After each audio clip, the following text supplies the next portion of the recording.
Hello and welcome to Eldridge Park for Cape Cod League Baseball as the Orleans Firebirds welcome in the top team in the league in the Bourne Braves. I'm Carlo Jimenez alongside my broadcast partner Gareth Kwok, welcoming you to Game 13 of the season on the Orleans Firebirds Broadcast Network. The Bourne Braves were still undefeated going into yesterday's contest against Cotuit, but the dream start came to an end as the Cavaliers won 2-0. The Braves only surrendered 3 hits in the loss, but one was a 2-run home run by Andy Garriola, and that's all Cotuit needed. The Braves left 10 guys on the base paths in the loss and will look to bounce back tonight. The Orleans Firebirds offense settled down after putting up 39 runs on the board in 3 games and were only able to bring across 2 in a 5-2 loss to Brewster.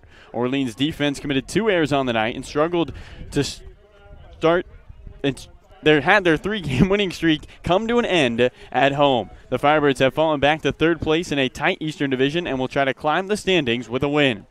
The Orleans Firebirds welcome in the best in the West as the Bourne Braves come to Eldridge for round 1 between Orleans and Bourne. Let's go out to our sideline reporter Noah Searson for the Early Bird pregame show. Noah? Yeah, appreciate it, Carlo. Welcome to another edition of the Early Bird pregame show. Noah Searson here, Cole Bradley also here. And Carlo, you mentioned it, a bit of a tough loss last night, falling to Brewster. And it was kind of a weird one. Of course, the Firebirds played Brewster last week.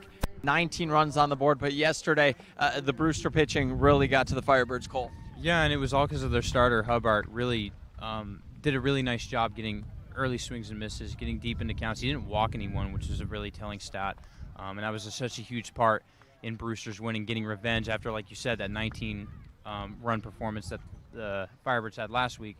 But yeah, it was just they were stifled. They sort of looked a lot like they did at the beginning of the season, got back to that square one, if you will, sort of mold. But they'll look to bounce back tonight. And you're not going to kill the ball every night out at the yard. That happens. But another thing for the Firebirds is the defense had a couple hiccups that really cost them. You had a pass ball that let a run in. And plays like that, they're going to have to cut down on, especially when, you look at the standings out here in the East Division. It's wide open. Really, anybody could take it. And, it's really anybody's for the taking to take that step up. So it'll be interesting to see if the Firebirds can do that. But we come into a game today, like Carlos said, against the leaders in the West, the leaders of the league, the Bourne Braves, 8-0 coming into yesterday. They take their first loss of the season against Cotuit. But in that game, Cole, 9 hits, didn't score a run. I don't think that's going to happen again if you let the Braves get hot. Yeah, I doubt it. I really think this Bourne Braves team is better than that. And I think that if you talk to any of their players, if you talk to any of their coaches, they'd say the same exact thing. 9 hits, you're out hitting the other team by 6, and you still lose. That just can't happen. I'm sure they're going to be playing tonight with a chip on their shoulder, looking to get back in the win column. So that's definitely going to be the case, Cole. And when we think about what the Firebirds are going to need to do if they want to stop the Braves, it starts first at the pitching mound, and it's the first starting pitching appearance we're getting from Dawson Netz. Of course, he's a starter from Arizona, had a phenomenal freshman year, actually started an elimination game against Oklahoma, and we've gotten one look at him so far, pitched 1 inning last week, and he looked really, really impressive, Cole. Yeah, in that inning, he had 3 first-pitch strikes to everybody he faced, was controlling both sides of the plate very well, got a couple of strikeouts, got a couple of very quick outs as well, and he's going to be looking to do that again tonight. And honestly, this is probably the right guy to have on the mound if you're the Firebirds to sort of get you off to a good start against a team like the Bourne Braves. You definitely need to bring your A game, and so after Netz's first inning on the season, I think that was a telling sign, and I think he's going to bring it today. Well, not only this, Cole, but the Firebirds are in a bit of a weird situation because you lose Jonathan Cannon, you lose Connor Thurman. There may be a couple other players due to MLB draft or other reasons that the Firebirds lose, so they're still looking for that dominant. Nets, I think, has a pretty decent opportunity with a good performance today to kind of get that role under his belt. Will definitely be a big part if the Firebirds are able to win. But when we're thinking about other keys to this game, Cole, what do you think the Firebirds need to do if they need to beat Bourne today? I think just get back to sort of your offensive ways, if you will. I think this team was really, really looking good, and they hit their stride, what everybody expected them to do at the beginning of the season over the last 3 games before last night.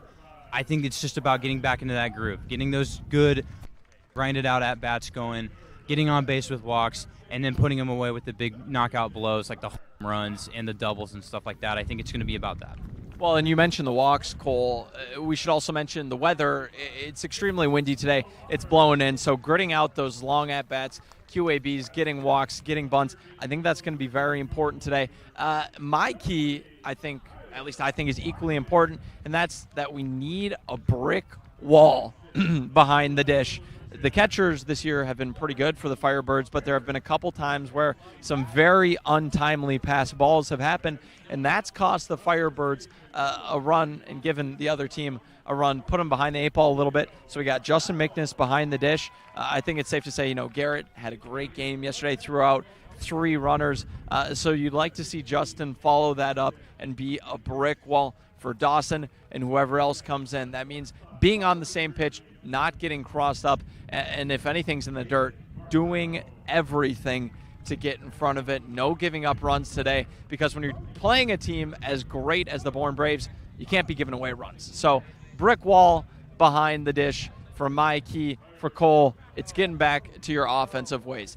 That's all we got for the keys to our game in this one. If Orleans is able to do that, I think they got a great shot tonight. And needless to say, it'll be a very fun game. But for Anthem and then first pitch at 7, we'll send it back to Carlo and Gareth in the booth. Guys?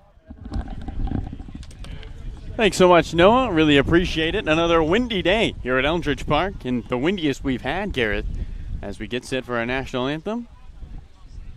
Wind blowing in at around 15 miles an hour. And talking with one of our assistant coaches, Jay, and he was telling us, it's not going to stop. This is going to be a strong wind until around 11 o'clock tonight. Hopefully we're out of there by then. Yeah, this has definitely got to be one of the windiest days that we've had here at Eldridge Park, without a doubt. And it's going to be a pitcher's duel here, Carlo. And we got the best team in the West in Bourne when it comes to really both hitting and pitching, and Orleans, who we've seen glimpses of how well they pitched, especially in the first week. And so they're hoping to get a good start tonight from Dawson Netz from the University of Arizona. And then the guys that come in after him, can they calm these Bourne bats that have been really good these last few weeks? And the wind's blowing in hard. It's definitely going to be a pitcher's game tonight. Yeah, wind already affecting us. We will be only using the first base camera today because our home plate cam is out of commission. We have 2 home plate cams for those asking, why don't you have a backup? And unfortunately, both are unusable today. So we're going to go radio call like always, try to paint the picture for you, but please be patient. It is going to be a little bit of a rough one. Hopefully the Firebirds can pull out a win against the best team in the Cape Cod Baseball League this season. Everybody getting ready for the national anthem. The campers from Clinic on the field. Kelly Nicholson went over to him, told them about how we stand for the national anthem. They're all ready to go. Yep, so we're just waiting for the Firebirds to take the field here, although I think we're all ready to go. Not sure why we're standing around, as you see there. Waiting for the bullpen guys to come in. It is 6:53. Yesterday we started 3 minutes early. We're on track to do the same today. And it looks like we're going to go at 55 will be when we come out for the national anthem. A windy day. Firebirds are off tomorrow, though. And then they will take on Hyannis. We're headed to Hyannis, Garrett, for the first time this season. A Harbor Hawks team that has struggled mightily. We'll get a first glimpse of the Harbor Hawks at McKeon Park on Thursday for taking on Brewster on the road for the first time at Stony Brook Field. And then Saturday will be a home game against Falmouth, so that should be a fun one as well. And a good one here today, an Orleans team that is probably the hottest offense coming into this game. 39 runs in their previous 3 games before the 5-2 loss to Brewster here last night, and a Bourne team that's been terrific from the jump. 9-1-2, getting their first loss of the season in yesterday's 2-0 loss to Katuitt, in which they left 10 runners on the base paths.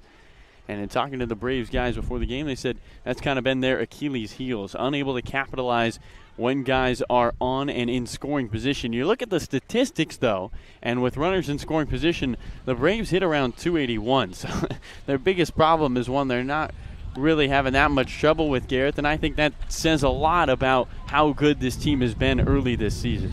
Yeah, and when you look at this this offense that they have top to bottom, it's a lot of guys that were players of the year, that they had really productive offensive seasons, and for teams that were able to make the postseason. So, guys like, Kyler Fedko and Caden Wallace, Braylon Wimmer, Zach Agnos as well. I mean, these are guys that put up some numbers over the regular season, and they were able to continue that success into the summer. So it should be a fun one. It's a game that's been marked on the calendar for quite some time for both Bourne and Orleans, and it should be a fun one tonight, Carlo.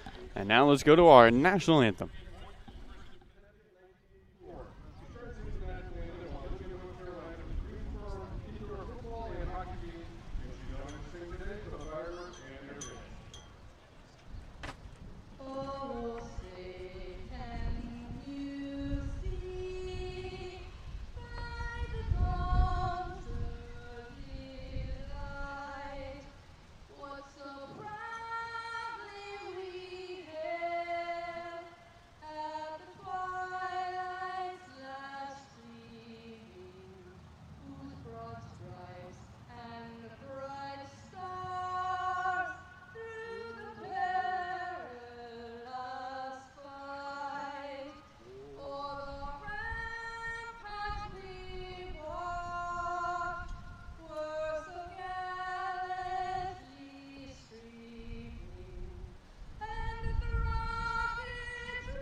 A beautiful rendition of our national anthem, and let's play some baseball here at Eldridge Park. Carlo Jimenez alongside Gareth Kwok will bring you the lineup for the best team in the Cape Cod Baseball League early this season. They'll lead off with Kyler Fedko playing in just the junior out of UConn, the center fielder. Then behind him, Max Anderson, the sophomore out of Nebraska. He's playing in just his 5th game this season for Bourne. Dalton Rushing will be playing first base, the sophomore out of Louisville. In the cleanup spot, Caden Wallace, the sophomore out of Arkansas. Behind him, Braylon Wimmer out of South Carolina, the University of South Carolina, that is. Then Zachary Agnos in the 6th spot, the sophomore out of ECU. 7-8-9 will be Nick Goodwin, the sophomore out of Kansas State. Peter Burns, the junior out of Boston College, not too far from here. And Tanner Schobel, the sophomore out of Virginia Tech. On the mound for the Orleans Firebirds, getting his first start, it's Dawson Netz, the right-hander from Arizona. Showed up to Orleans just a couple of days ago. Netz has had one outing so far this season. It was out of the pen. He won an inning against Brewster in that 19-6 blowout and struck out 2 and looked really, really good, Gareth. This is a guy Orleans is excited to have with them this season. Yeah, Dawson Netz is a quality arm for this Orleans Firebirds pitching staff. You got guys coming in and out, and he's going to be a guy that might be inserted into this rotation for the foreseeable future. And what you're going to see from Dawson Netz tonight, you're going to see roughly about an 88 to 92 with the fastball, high 80s, low 90s from a 3/4 slot. Does have a big curveball in the low 70s, and he can throw also a good slider as well. And he does have a changeup, although he won't throw it very often. But for now, he does love that fastball curveball combination, and expect a lot from those two pitches tonight. In the field for the Firebirds, it will be Justin McNiss behind the plate, putting down the signs. Julio Marcano at first base, Peyton Chatinier at short. David Marcano getting his first start with Orleans, wearing number 2. At shortstop, Tyler Locklear at third base. Jared McKenzie in left. Connor Cox will be roaming the deep part of the ballpark in center, and Chase DeLauder is back in right. A windy, overcast Tuesday night of baseball here at Eldridge Park as the right-handed batter Kyler Fedko digs in to face Dawson Netz.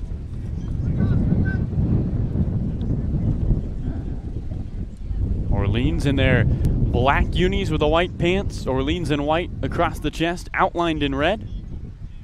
And Bourne in the away navy blues. Here comes the first pitch. And it's a swing and a pop-up straight back over towards the press box and just over the netting for a foul ball. And the count, no balls and 1 strike to Fedko. Fedko hitting .262 this season. Had a mini 3-game hit streak coming into this game.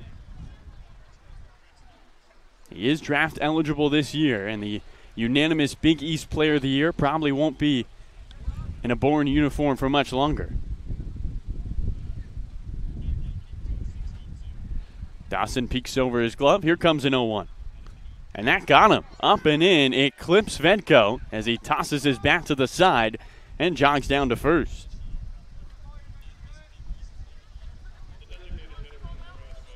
So a bruise and a base for Kyler Fedko, and up comes Max Anderson with a runner on and nobody out in the top of the first. Orleans and Bourne, round 1.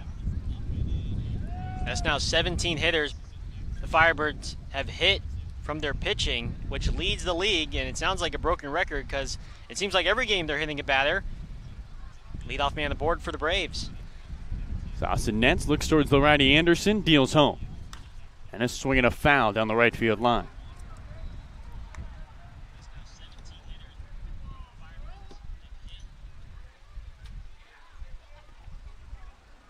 Anderson, the Big Ten Freshman of the Year out of Nebraska.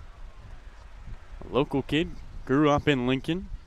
Went to a lot of Nebraska games. Throw down to first. Back on his feet is Kyler Fedko. Top of the first, no score. Orleans and Bourne.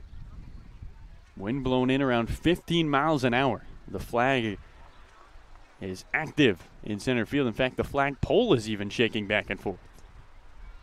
0-1. Misses off the outside. Mickness slides to his right. And the count, 1 ball, 1 strike. Max Anderson, though, ended up at Nebraska in kind of an odd way.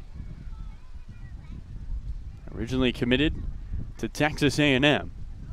Throw down to first, and back with a head-first slide is Kyler Fedko. That one close. Marcano thought they got him. The first baseman looked toward the first base umpire, Jeffrey Kinley. But he said not in time.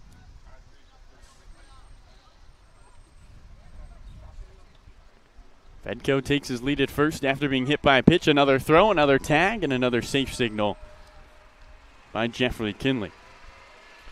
Well, Max Anderson committed to Texas A&M, and then coronavirus hit, which threw everything into a whirlwind. Net steals 1-1, and he swings and skies one down the third baseline over towards Route 28 and just over towards the fence. A fan without a glove can't make the catch. Gotta have your glove, Gareth. He took 2 hands in the air, just went right through him. I didn't bring it today. Again. When are you gonna learn? Wareham one was appropriate, okay? That one we have no protection, barely any protection there. But here I think we got a relatively good amount of protection here. A ball and 2 strikes to the right-handed batter, Max Anderson. Here comes the pitch.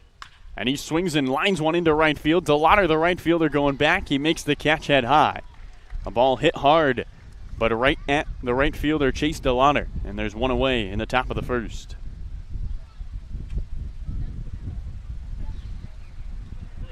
Well, we'll finish that story on Max Anderson, how he ended up at Nebraska the next time he comes up. Fedko still at first, and now it's the left-handed batter Dalton rushing against the righty Dawson Nets. Nets jersey flapping in the wind on the mound. Throw down to first, and no tag by Marcano. The trees are shaking back and forth. A thunderstorm is coming at 10:15. Hopefully we're gone by then. Opening offering to rushing. Just misses away. And the count, 1 ball, no strikes.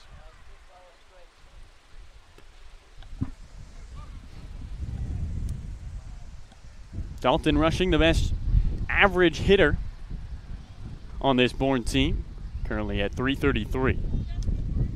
Does have a pair of home runs on the season. 1-0. Just low. The count, 2 balls, no strikes. Nets missing close with 2 pitches to open up this at-bat.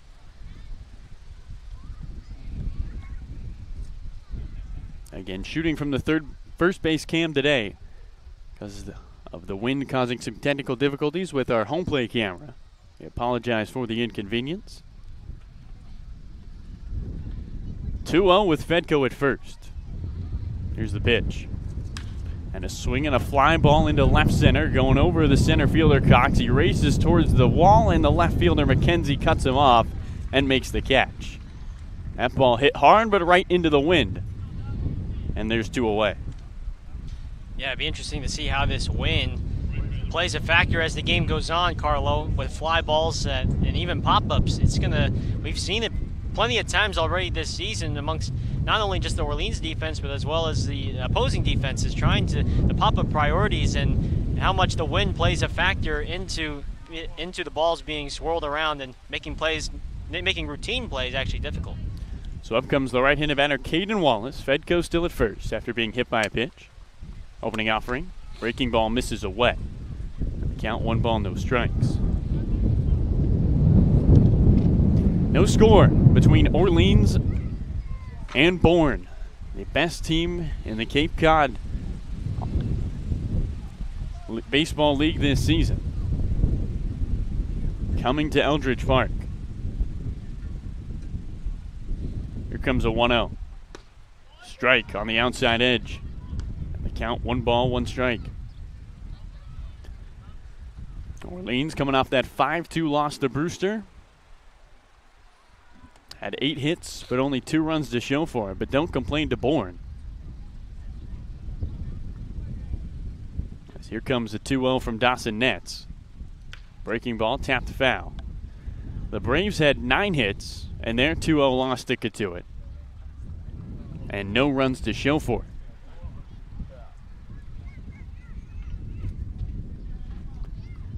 Still a good crowd on hand here at Miss Eldridge. The Hill, pretty packed for a Tuesday night ball game.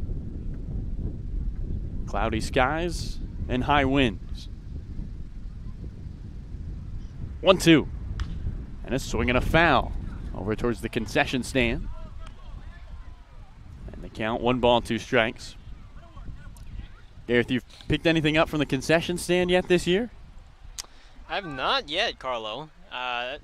That's surprising for many of those hearing it out there, but I got to go get something maybe tonight or tomorrow. Nets 1-2. And another foul straight back. I got a candy bar once, which isn't really testing, what a concession stand is all about. Because you can get a candy bar anywhere. They all taste the same. All right, you know what? Next home game, Saturday, we're going to get ourselves an Orleans staple up on the concession stands. How about that? Is that I a love deal? it. That's a deal. That's a great idea. Fedko at first, 2 outs, top 1. No score, 1-2. Off the outside. 2 balls, 2 strikes. Dare I say it, we'll do it mid-game. Person goes and buys two of the same food, and then we just have it right here on the broadcast. I think that sounds like a plan. That is a great idea. Brainstorming on the broadcast. Look at us. Love it. Look at us. Who would have thought? Fedko with a healthy lead at first base. Nets 2-2. Swing and a miss. Down goes Caden Wallace, and that will do it for the top of the first. Fedko is hit by a pitch, and then he watches 3 of his teammates go down. We'll head to the bottom of the second inning. No score between Orleans and Bourne on your Orleans Firebirds broadcast network.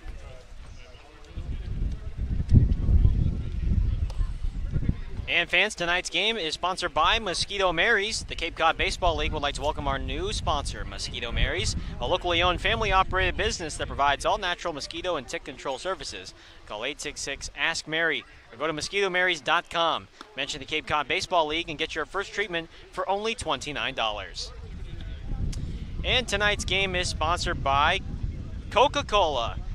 Cape Cod Coca-Cola thanks you for supporting the Cape Cod Baseball League. Cape Cod Coca-Cola has been proudly refreshing the community for over 30-plus years, and we're honored to support the CCBL and many other wonderful organizations on the Cape. Thanks so much, Garrett. Let's get you the lineup for the Orleans Firebirds today. A couple of new names in the lineup, just one, but switching around is Kelly Nicholson. It will start with Peyton Chatinier, the sophomore out of Old Miss. Ryland Thomas DHing, the sophomore out of USC. Connor Cox is also a sophomore out of Long Beach State. Chase DeLauder in the 4-hole, who was just named Cape Cod Baseball League Player of the Week. Tyler Locklear, the sophomore out of VCU, behind him. Jared McKenzie in the 6th spot, the sophomore out of Baylor. Julio Marcano will be 7. Justin Mickness in the 8th spot. And David Marcano, the new Firebird, showing up to town. His brother is Julio. They're twin brothers, in fact, and he is batting 9. On the mound, it's Jake Bennett, the big left-hander for the Bourne Braves. Bennett loves to throw the fastball early. From him, you're going to see a fastball that can top out around 96, although it sits low 90s. Loves to use the slider as a strikeout pitch. And he will face an Orleans offense that will have to play some small ball today with this wind from center field. Chatinier looks towards Bennett. First pitch to the plate. Swing and a miss. Fastball in there. And the count, no balls, 1 strike to Peyton.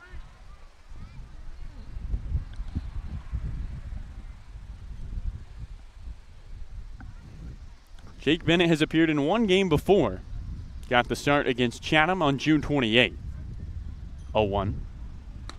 Misses away. Count evens up, 1 ball, 1 strike. Went 4 innings, gave up 2 runs and 4 hits, and struck out 4 in a 3-3 tie, one of 2 Bourne ties. Bennett's 1-1. Strike on the outside, says home plate umpire Richard Cabral. And the count, 1 ball, 2 strikes.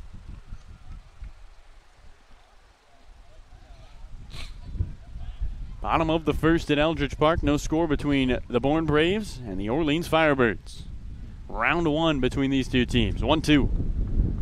Chatinier rolls 1 foul towards the Firebird dugout. Actually goes into the dugout. He found one of the holes on the far side. And Max Rajic thought about throwing it over the fence. And looks like he's just going to hang on to it.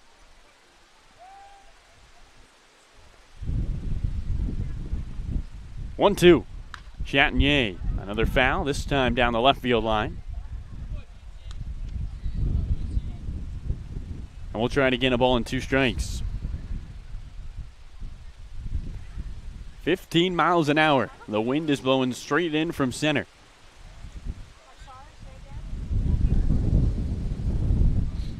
Overcast skies on this Tuesday night. 1-2. Chatinier fights off a fastball on the inside and fouls it back to the screen. And the count, a ball and 2 strikes.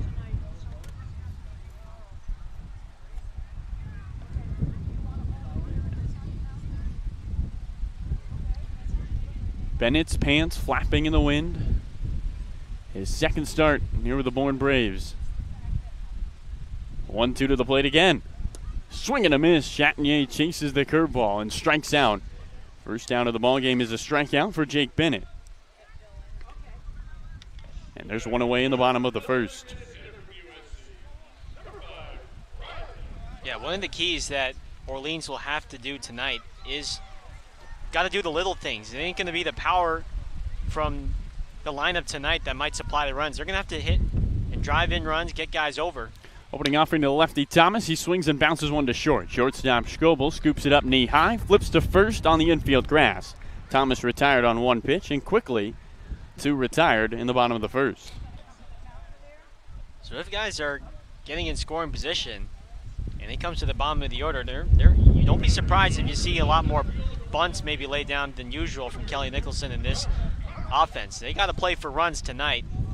No longer today is the recipe trying to go with the long ball. Right-handed batter Connor Cox looks towards Bennett, opening offering. Misses upstairs. The count, 1 ball, no strikes. 2 outs. Bottom of the first. No score between Orleans and Bourne. Here comes a 1-0. Strike one, catches the outside part of the plate. 1 ball, 1 strike. Garrett, the wind coming in at 15 miles an hour and coming low. Does that affect the ball, you think, at all?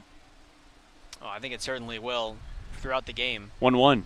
Swinging a slow roller up the middle. Goodwin to his left. The second baseman scoops it up and fires to first. That will do it. 1-2-3. The Firebirds go down in order. We'll head to the second inning. Scoreless game between the Bourne Braves and the Orleans Firebirds here on your Orleans Firebirds Broadcast Network.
Welcome back to Miss Eldridge. Carlo Jimenez alongside Gareth Kwok.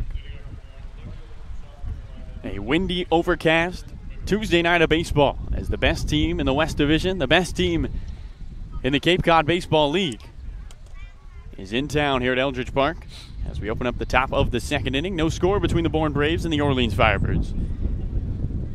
And it's the right-handed batter, Braylon Wimmer. Dawson Nets, first pitch. Wimmer shows bunt, bunts it down the third base line. Nets scoops it up to the left of the mound, throws to first. High throw, snagged by Marcano, and down goes Braylon Wimmer.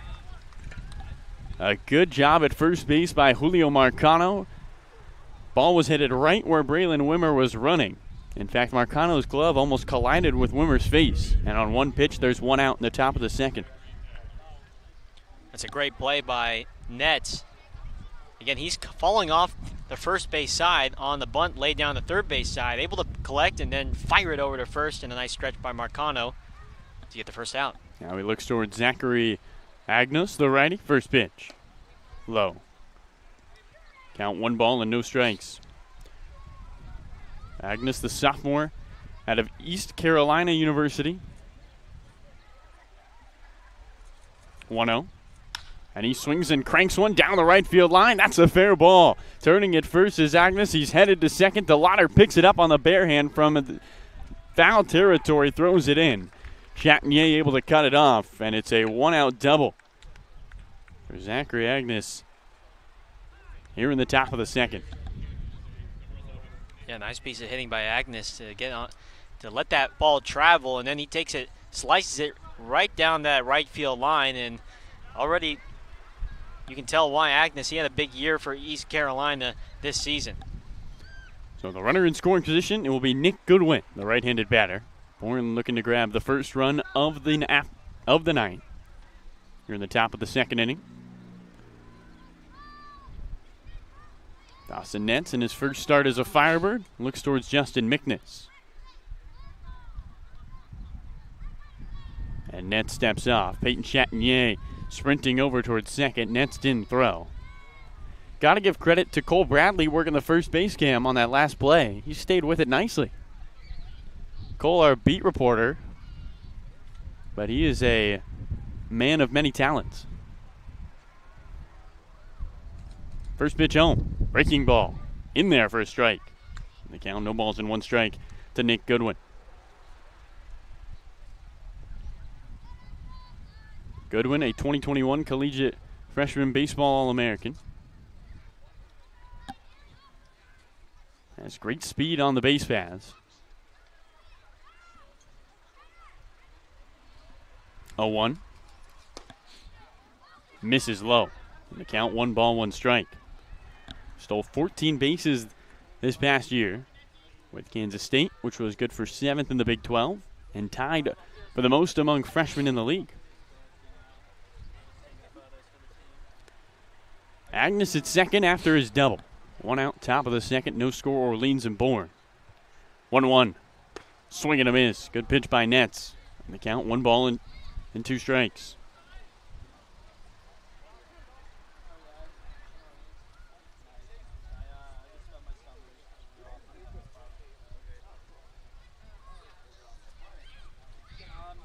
Orleans saw their 3-game winning streak end last night here at home. Looking to start a new one tonight. Time is called by Goodwin at the plate. Dropping 5-2 to the Brewster Whitecaps. That series now 1-1 on the season, and Brewster leapfrogged Orleans in the standings. They are now in second. Firebirds drop to third, and YD holds the possession of first place in the East. 1-2. Swing and a miss. Second strikeout for Dawson Nets. Nick Goodwin is retired on that nasty curveball. And up comes Peter Burns with 2 outs and a runner in scoring position.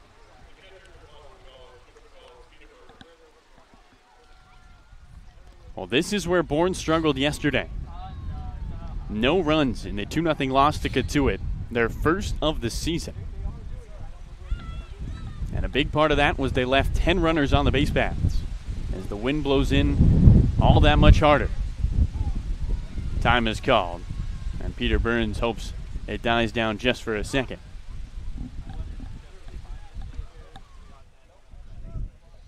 Agnes in second after his double down the right field line. Orleans and Bourne scoreless.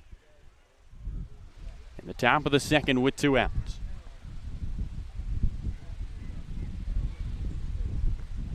First pitch to Burns. Swing and a miss. On the count, no balls and 1 strike. Well, Garrett, Dawson Nett's a guy who loves to attack hitters. He is always trying to put you on your heels. Loves to throw strikes. Not somebody who's going to waste a pitch with a breaking ball. He is coming at you, and that's what he's shown early against this Bourne Braves team. You're already seeing a heavy dose of fastballs and big curveballs. Tough to time up if you're in the box. 0-1. Skips in. Good block by Mickness. And the count, 1 ball, 1 strike.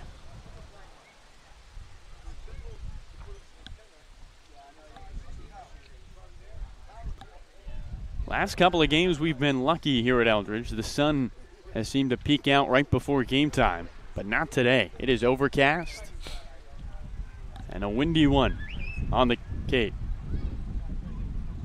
1-1. Strike 2. Nicks the outside edge. And the count, 1 ball and 2 strikes to Peter Burns.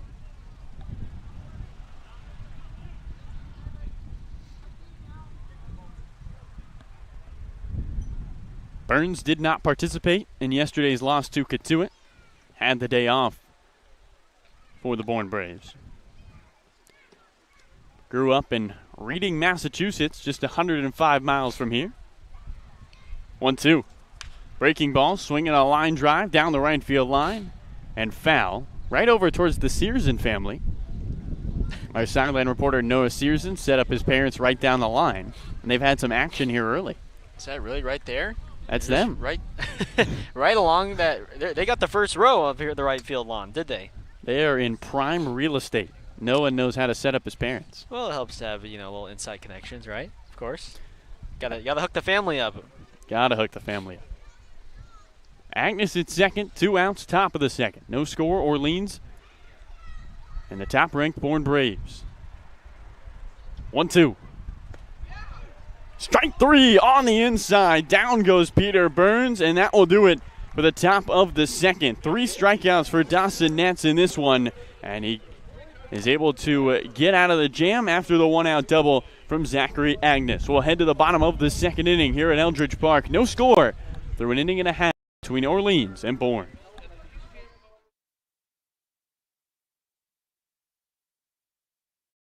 Hi, I'm Steve Anzoni, owner of Fairway Financial and Cape Cod's Retirement Income Specialist. If you want to hit a home run with your retirement income plan, schedule a time to meet with me today. Get more details at fairwayfinancial.net. That's fairwayfinancial.net.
Welcome back to Eldridge Park, bottom of the second inning. So glad you could join us on our Cape Cod baseball stream. No score between the Bourne Braves and the Orleans Firebirds, and it will be Chase DeLauder, the left-handed batter, to open up the bottom of the second. DeLauder named the Cape Cod Baseball League Player of the Week, announced earlier today. And a well-deserving is the two-way player for the Firebirds. Lefty on lefty, first pitch from Bennett. And he swings and fouls one off over Route 28. Down the left field line, count no balls, one strike.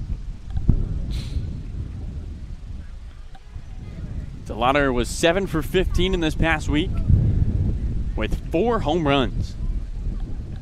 0-1. Misses up high. 1 ball, 1 strike. In addition to those 4 home runs and that .467 average, pitched a scoreless first inning against Wareham. 1-1. Strike 2 on the edge. DeLauder doesn't agree. Now the count, 1 ball and 2 strikes.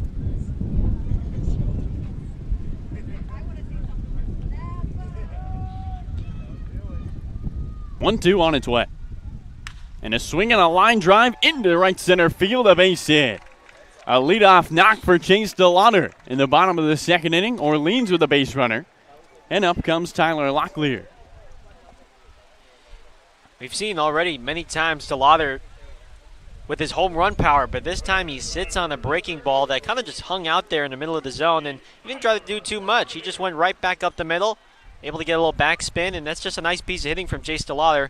Proves to those out there watching he doesn't just hit the home run. Right-handed batter Tyler Locklear looks on and watches a first pitch ball miss away. The count, 1 ball, no strikes. The Cape Cod Baseball League leader in home runs gets aboard with a single, and up comes the league leader in RBIs, Tyler Locklear. 14 on the year. 1-0. Away again. 2 balls and no strikes to Tyler.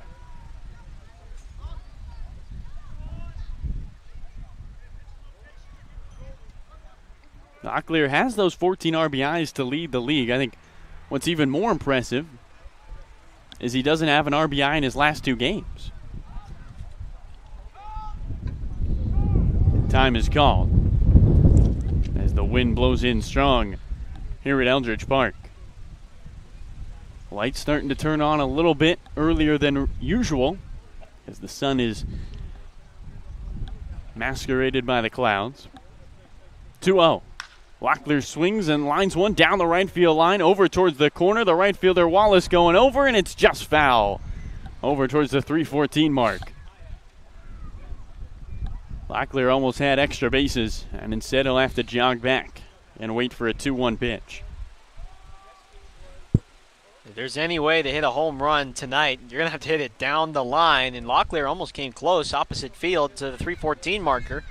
But it's going to be difficult to hit it into the alleys, certainly almost impossible to hit it to straightaway center. And so down the line might be the only way to hit the home run tonight.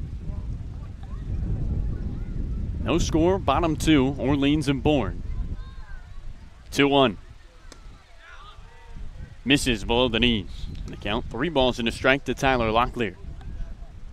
Delauder at first after his leadoff single, the first hit of the ball game for Orleans. And we'll have to come up with a better nickname, but for now, the Bash Bros looking to make an impact. 3-1. Swinging another line drive down the right field line. This one hooking behind the Searson family this time. And onto the hill. And the count runs full, 3 balls, 2 strikes.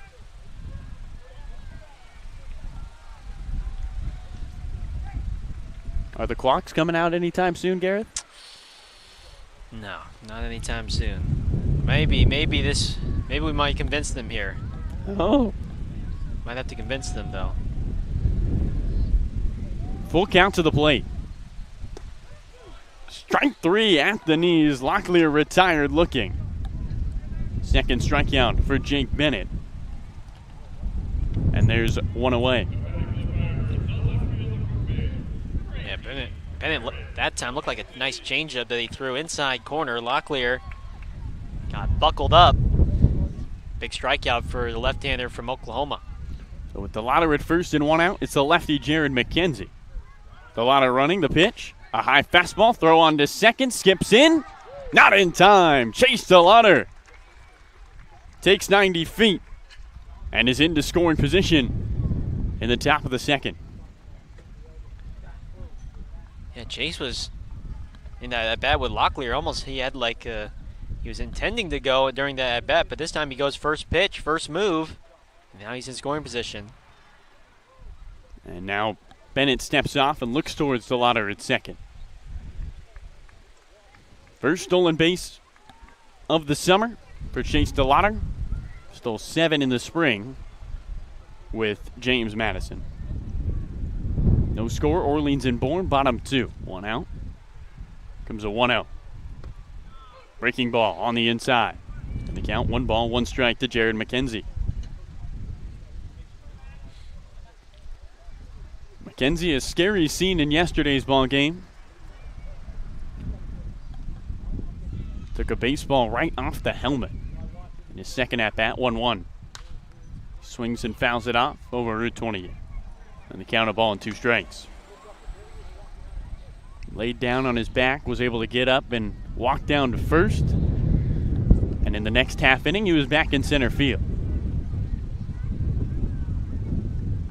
Right now looking to pick up an RBI and put Orleans on the board. 1-2. Misses inside. And the count even, 2 balls, 2 strikes.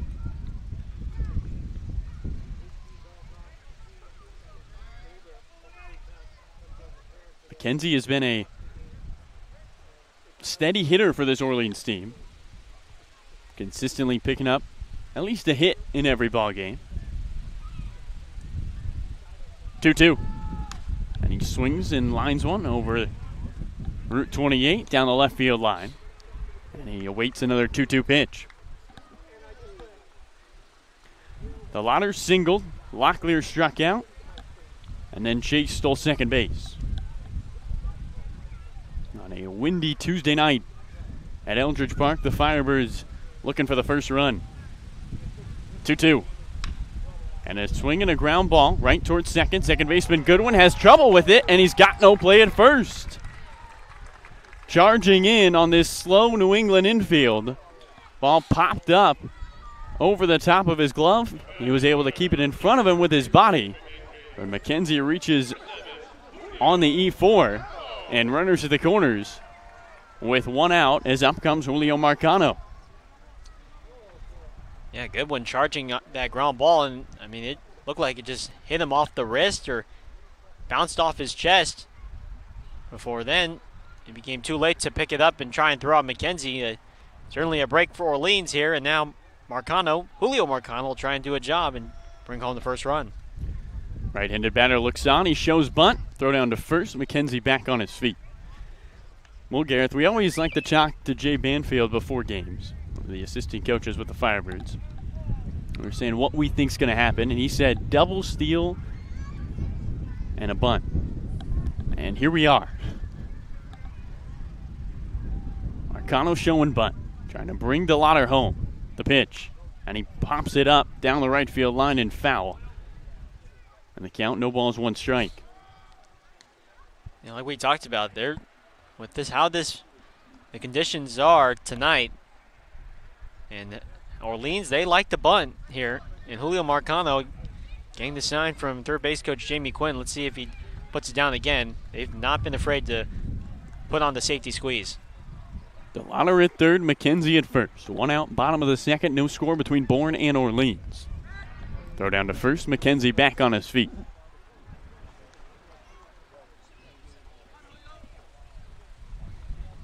The Bourne Braves undefeated until last night against Catuit, losing 2-0. The best team in the league. 0-1. Marcano swings, rolls one on the ground to short. Schobel to shortstop, goes to second for one. The turn to first, not in time. DeLauder comes home to score, and Julio Marcano picks up an RBI on the fielder's choice. The Firebirds grab the first run of the ball game. It's 1-0 in the bottom of the second. And these are the type of plays that you're going to see tonight that'll drive in the runs. I mean, it's a ground ball to short. It was going to be a tough turn from the middle infielders of Bourne. But you got the lead out. Marcano, who does run average on this team, and so able to beat it out, and Orleans is on the board. And what is going to be the first lead of the ball game for the first time since their game against Catuit 5 days ago. First pitch to the left-handed batter, Justin Micknes, is up high. And the count, 1 ball and no strikes. Micknes, one of the better eyes on this Orleans Firebirds team. Took 3 walks in his last game. Throw down to first. Marcano back on his feet.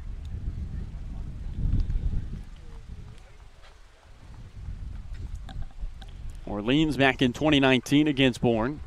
3-1 in the 4 games these two teams play. Round 1 here at Eldridge Park. 1-0. Misses away. And Micknes ahead in the count. 2 balls, no strikes. But Harvey Shapiro, one of the few managers on the Cape that has a winning record against skipper Kelly Nicholson for Orleans. 2-0. Off the outside. 3 balls and no strikes. Kelly only has losing records against Shapiro and Scott Pickler of YD. But unlike what has been a dominant one-sided rivalry between the Firebirds and the Red Sox, here comes a 3-0. Strike on the inside. 3 balls and 1 strike. This one a little more even. In fact, Kelly's losing record, he's only 4 games below 500. 28-32 all time against Harvey Shapiro. Marcano leads at first, 3-1. Downstairs, Justin Micknes will take his 8th walk of the season as he sprints down to first base. And the runners at first and second with 2 outs. As up comes David Marcano for the first time this season for Orleans. Can David drive in his brother, Julio, in this in this opportunity? I feel like we're going to say that a lot, but it should be exciting to see David Marcano making his first start of the summer for Orleans at short tonight.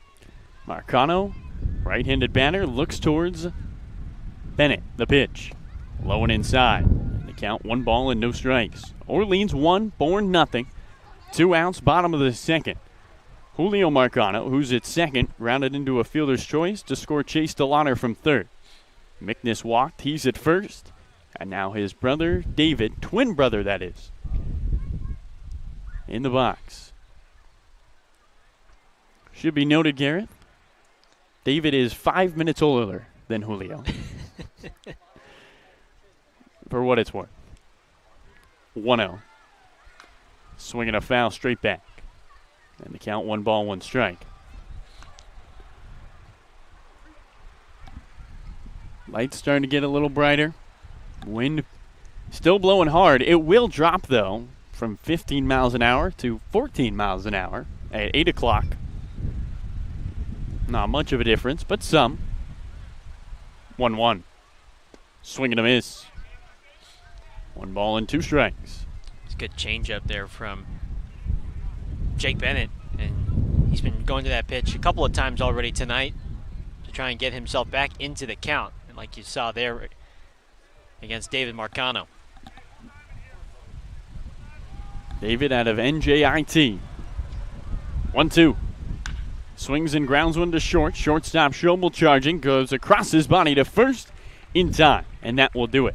1 run comes across on an RBI fielder's choice by Julio Marcano. And the Firebirds take a lead through 2 at Eldridge Park. It's Orleans 1, Bourne nothing. Let's go to our sideline reporter, Noah Searson. Noah, take it away.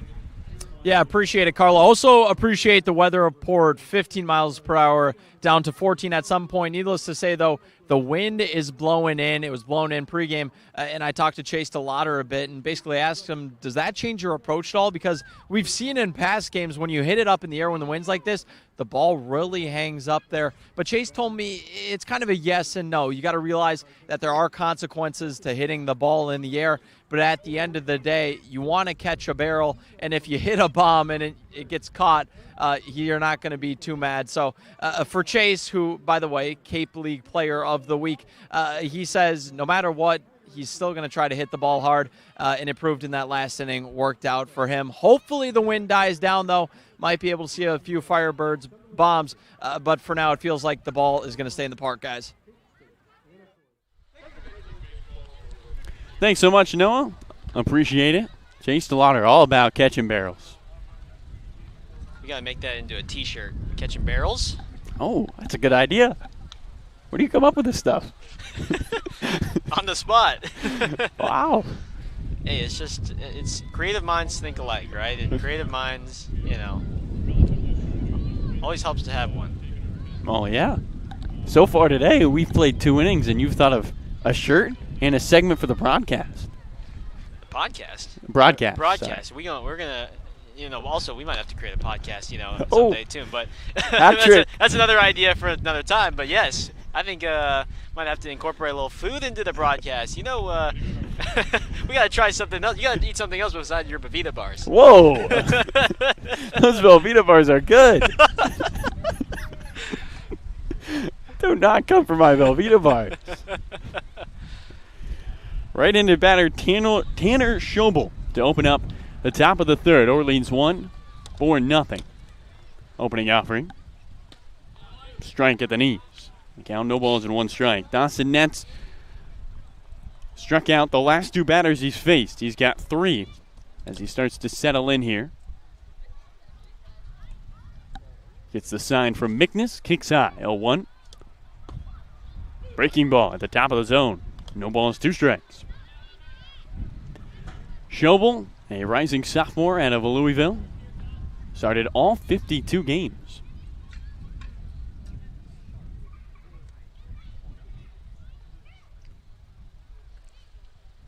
Oh, 2. And he swings and skies 1 straight back. Dawson Nett's last outing before he came to Orleans. He started Game 3 of the Super Regional against Ole Miss. Pitched 2 innings of a 1-run ball for the Wildcats. 0-2 to the plate. Check swing. Did he go around? He did. Ball was in the dirt, and Mickness tags Schobel. 4th strikeout for Dawson Nets. Make it 3 in a row. And there's 1 away in the top of the 3rd. Boy, that breaking ball diving sharply into the dirt there. And Dawson Nets, it's the fastball curveball combo that we talked about at the beginning of the broadcast that he really loves to go to. And he's just perfecting those 2 pitches tonight so far. Already 3 strikeouts. Right-handed batter Kyler Fedko looks on. Nets deals. Breaking ball in there for a strike. No balls and 1 strike. Orleans 1. Bourne nothing. Firebirds leading the best team in the league here early at Eldridge Park. 0-1. Strike at the top of the zone. No balls, 2 strikes. Another breaking ball. Well, Net's a Wildcat, and he's going to have a new head coach come springtime.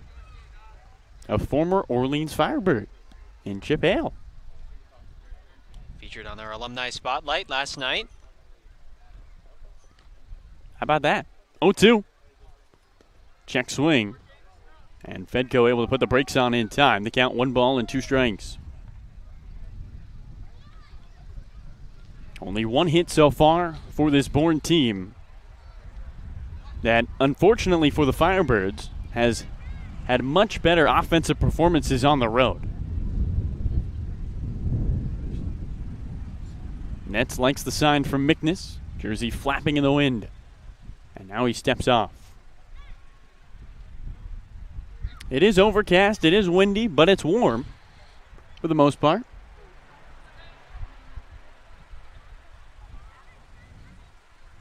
Nets peeks over the top of the glove. 1-2. Swing and a miss. Breaking ball has Fedko fooled. 4 strikeouts in a row for Dawson Nets, his 5th of the ball game. And up comes Max Anderson. Nets looking for a 1-2-3 third inning. I mean, that curveball, when it's out of his hand, it looks so good. It looks like, all right, I'm going to barrel this one up. And only for that 12-6 movement to just come sharply down. It's a swing and a miss. Nets has been really effective tonight with that. Right into batter Anderson. Looks at a first pitch breaking ball upstairs. The count 1 ball, no strikes. Top 3 at Eldridge Park. The final of 3 straight home games for the Orleans Firebirds. And they lead the Bourne Braves 1-0. 2 outs, bases empty, 1-0. Swinging a sharply hit ball foul down the third base line. And the count 1 ball, 1 strike.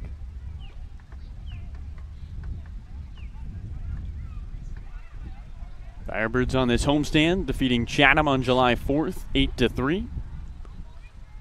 Falling to Brewster last night, 5-2. 1-1. Strike. Nicks the outside edge. And the count 1 ball and 2 strikes. And Dawson Nets a strike away from striking out the side.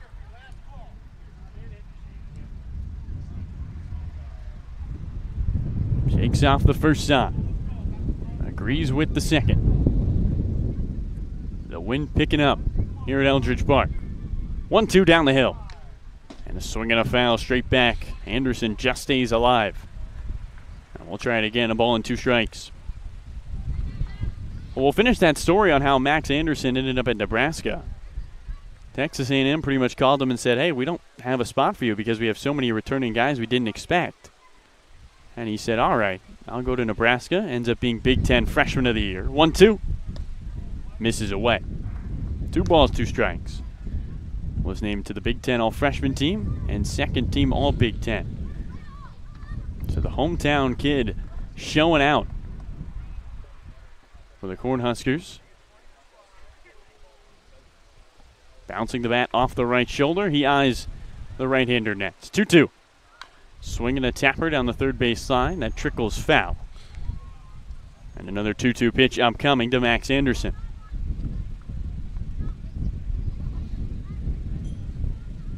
While Anderson had a terrific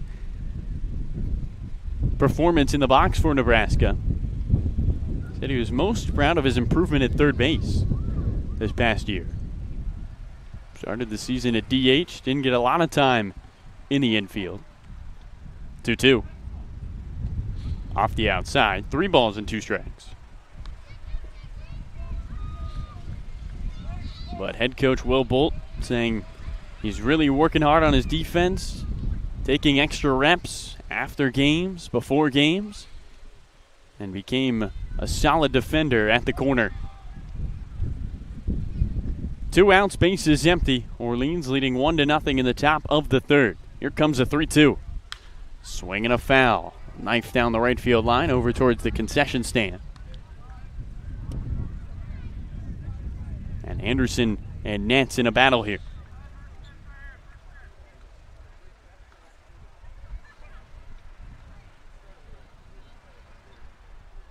Ninth pitch of the at-bat coming up right here. 3-2.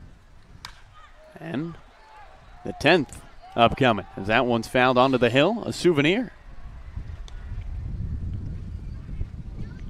Max Anderson played just 2 games in the Fayetteville Regional, where Nebraska ran into #1 Arkansas. He injured his hamstring in the second game of that regional, running out a grounder in the 4th. 3-2 to the plate. And he swings and grounds one up the middle. Ricochets off the glove of the pitcher, nets towards second base. Chatinier to his left, the second baseman gloves, and slings one to first for out number 3.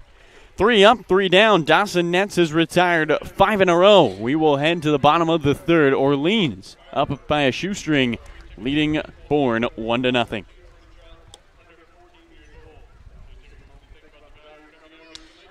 All right, let's take a look now at our Around the Cape scoreboard update.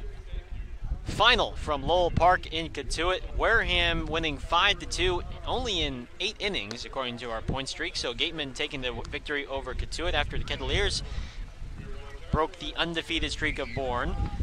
Bottom 8 from Stony Brook Field at Brewster. Falmouth 14, Brewster 2. Commodores seemingly on their way to a victory out there at Brewster. And then, meanwhile, from Veterans Field in Chatham, YD leading Chatham by a score of 5-1, and they are in the last of the third. And meanwhile, Harwich and Hyannis are the 2 teams that are off for today. So there's only 4 games on the Cape today. And that is your Around the Cape League score update here in the middle of the third. Of course, we got Brewster on their good day. I mean, that pitching staff was terrific here yesterday, and they've surrendered already 14 runs. That's okay. We got them on one off day and put up 19, so it seems like the Whitecaps are either on or off. I was just about to say, it's either a shutdown performance from their pitching staff or they let up double digits. The all or none rule applies for that pitching staff. To the bottom of the third inning we go. So glad you could join us here on our Orleans Firebirds broadcast. And it'll be the top of the lineup for the third place Firebirds, taking on the best team in the Cape Cod Baseball League, in the Bourne Braves. Orleans leading 1-0. First pitch to the right-handed batter. Chatinier swings and fouls one off. Onto the hill, and the count, no balls, 1 strike.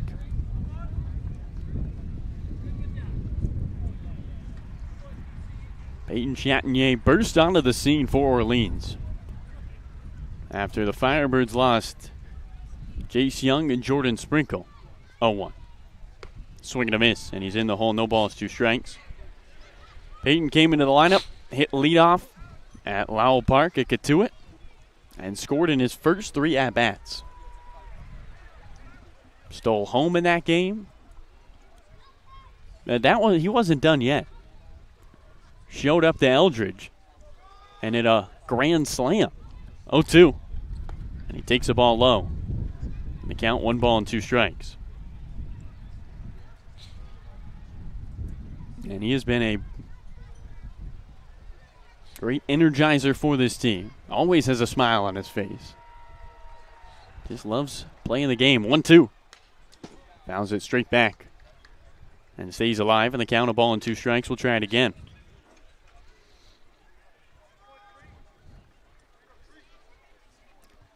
You want to know a little bit about the personality of Peyton Chatinier. Gareth, he wore a polka dot tuxedo to senior prom. Bold move. 1-2. And it's off the outside. 2 balls, 2 strikes. You have any polka dots on your prom fit? No, I did not wear polka dots on my prom fit. I'm not as. I don't think I can pull it off as well as Peyton does. Let's just say that. He would be the guy to pull off a tuxedo suit. 2-2. misses away, and he works a full count, 3 balls, 2 strikes. Peyton originally committed to Texas A&M, just like Mac Anderson of Bourne, but flipped to Ole Miss. 3-2, swing and a miss, and he strikes out for the second straight time. Then there's one away.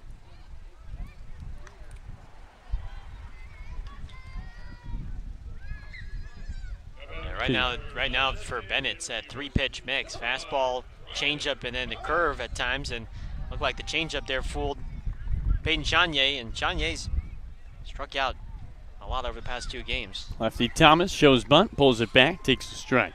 Count, no balls and 1 strike to him. Yeah, that's 5 strikeouts in the last 2 games now for Chanier. 0-1.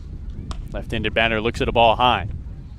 Count, 1 ball, 1 strike. Orleans 1, Bourne nothing.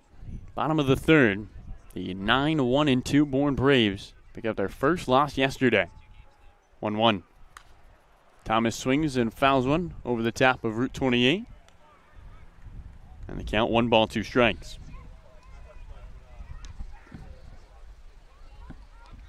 Top average hitter in the Cape Cod Baseball League, and it's not even close. 1-2. Thomas swings and bloops one down the third base line, and it lands among the sea of folding lawn chairs. And we'll try to get a ball in 2 strikes. Ryland currently hitting .450 on the nose. Colin Davis of Brewster wouldn't say he's on his heels at .389. Ryland has got a cushion and then some in that number 1 spot. 1-2. Swinging a 2-chopper over towards second. Goodwin to his left. The second baseman scoops it up off the dirt and tosses to first for out number 2.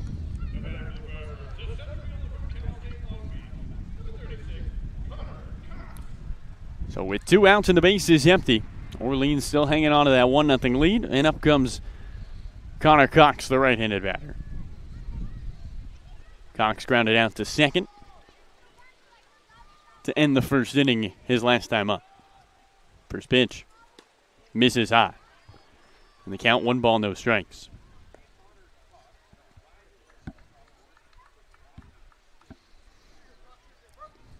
The West Coast guys going back-to-back. Thomas at a USC, Cox at a Long Beach State. 1-0. And he swings and slices one foul over the top of the light pole.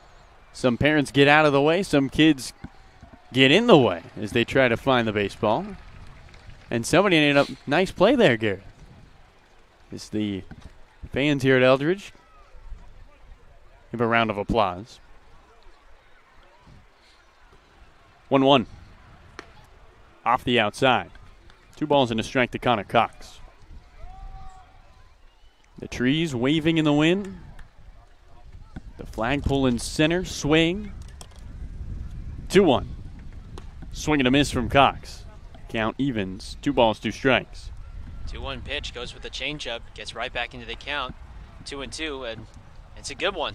You can't really tell off the hand that it's a changeup. 2-2. Off the outside. And another full count in this inning to Connor Cox.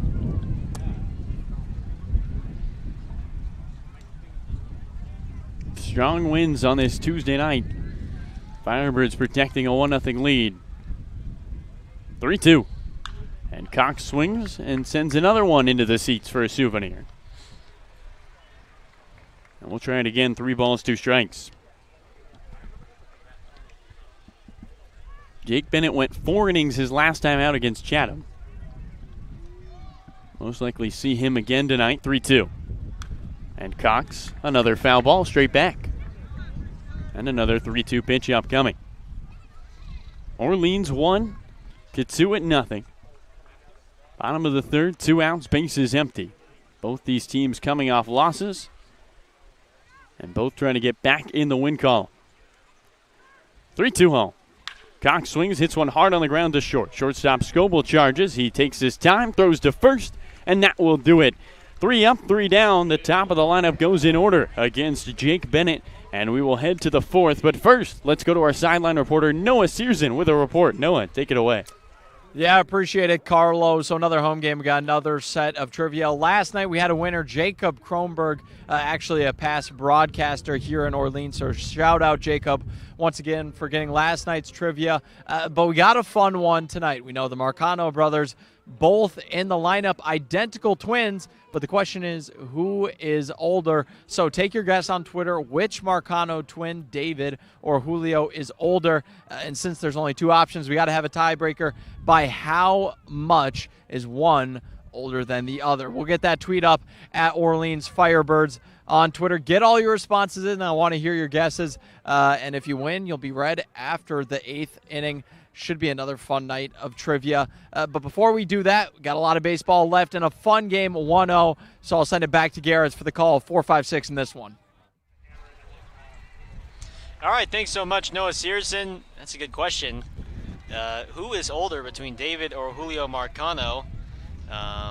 It's a 50-50 shot, so just take your pick out there and make sure you share it with us on Twitter at Orleans Firebirds. And it's one you got to do some digging for. That's what I'll say. That's a good little piece of insight that you can give our fans. That's for sure. As Dawson Nets' night is done, Nets will finish the night pitching 3 innings, just 1 hit, no runs, no walks, 5 strikeouts. He was terrific. 3 innings in for the Firebirds, and now he'll give way to the right-hander, the rising junior from the University of Georgia, Michael Polk, 6'3", 215-pound right-hander from Milton, Georgia. And Polk will be making his 4th appearance of the summer. He's thrown 6 innings and has struck out 5 over 4 walks, and he has an ERA of just 1.5. He's done a nice job out of the bullpen for Kelly Nicholson and for Matt Troop. And Mr. Jimenez, what does Michael Polk bring to the table in regards to his pitches? Yeah, from Michael, you're going to see a fastball that's around 90-93. You'll also see a curveball and a changeup, his 2 breaking pitches. Lefties struggle a lot more against him than righties. Almost 80 points in the batting average difference. Lefties hitting 192, righties hitting 267. And he likes to work the zone away to right-handed batters and the zone into lefties. So the same area of the strike zone, you're going to see a little more off-speed to those left-handed batters. Polk is going to face the middle of the order here for Bourne. Dalton Rushing from Louisville will lead off, the left-hand hitting first baseman. First pitch is a high fastball taken for ball 1. Dalton Rushing, Caden Wallace, and Braylon Wimmer, all quality hitters in this Bourne lineup here against Michael Polk. Here's the 1-0 pitch, and a fastball up high again, 2-0. Polk, in the regular season for the Bulldogs of Georgia, he made 17 appearances with a 2-1 record at a 1.86 ERA in just 19 1/3 innings pitched, had 23 strikeouts over 17 walks. 2-0 pitch, fastball right down the middle for a called strike, 2-1. So although he kept his ERA low for the regular season, almost averaged a walk per inning, and that's certainly the thing he's trying to work on this summer with Orleans. 2-1 pitch, fastball high and tight, and it's now 3-1 to Dalton Rushing, who flew out to left back in the first inning against Dawson Nets. 3 balls and a strike. Polk from the stretch deals, and another fastball taken for a called strike right down the middle.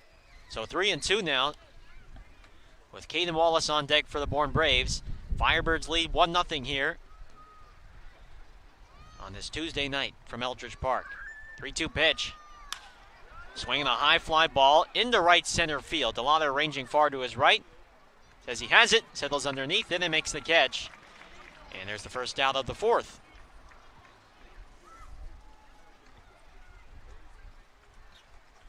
So Rushing is retired. And here comes Caden Wallace now, out of Arkansas. And the Bourne right fielder, cleanup hitter, struck out swinging back in the first against Dawson Nets. Right-handed hitter. First pitch from Polk. line drive, look out, foul down the left field line. 1 strike to Caden Wallace. Had himself a very solid year for the Razorbacks. He was a perfect game freshman All-American. Named onto the freshman All-SEC team. Led the Razorbacks in hits. He had 67 on the spring. That's just an incredible number. 0-1, breaking ball on the outside corner. Nice curveball by Polk, and it's 0-2. Wallace, who does have good home run power, he hit 14 home runs for the Razorbacks in the regular season for the #1 team in the country. Teammates with Orleans Firebirds first baseman Matt Goodhart from the same school. 0-2 now to the Bourne right fielder Caden Wallace. Polk gets the sign from Justin Mickness. Here's the 0-2 pitch. In on the ground, left side, past the dive of the third baseman Locklear and the shortstop Marcano, and it rolls into left field for a 1-out hit. So Caden Wallace on board for the first time tonight, as he's able to shoot that ground ball right past the left side of the infield. And there's 1 on with 1 out for Braylon Wimmer. Yeah, Wallace able to do something we haven't seen a lot of batters do at Eldridge Park, and that's get a ground ball through the infield and into the outfield. Usually balls just die on this longer cut infield at Eldridge Park.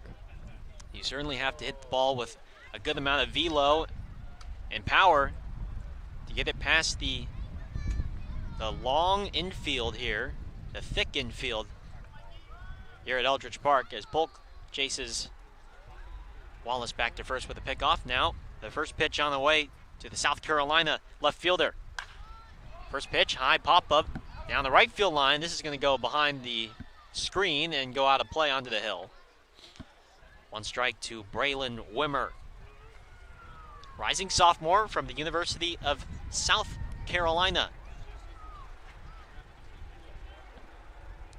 He leads the team in runs batted in. He's got 8 already on the summer.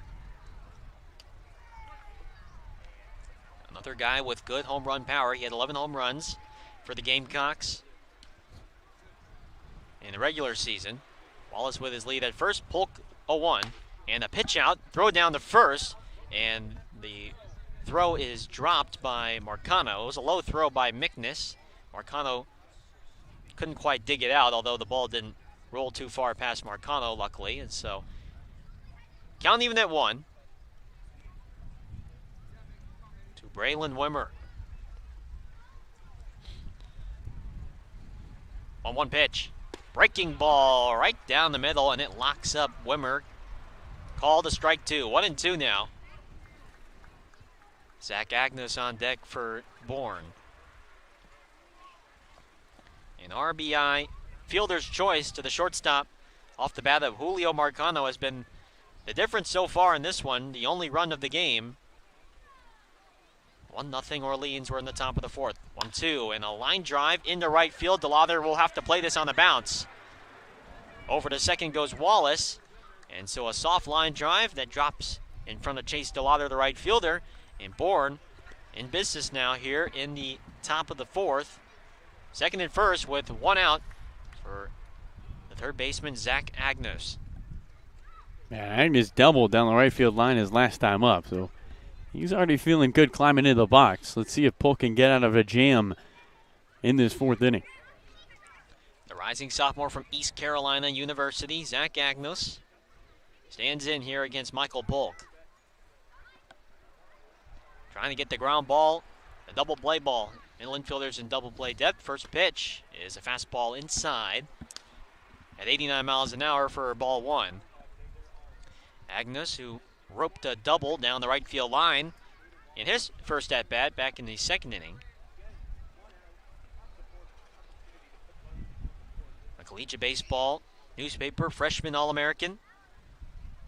1-0 pitch. Chopped foul down the third base side. Count even at 1. Had himself a very solid year for the Pirates. 2nd team All-American Athletic Conference selection.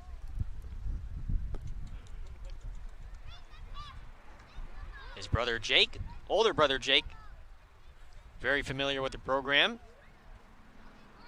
He was part of the ECU baseball team from 2017 to 2019 before Jake was drafted in the 4th round by the New York Yankees in the 2019 MLB draft. 1-1 pitch from Polk. Swing and a miss. A fastball past Agnos, and it's 1-2 now.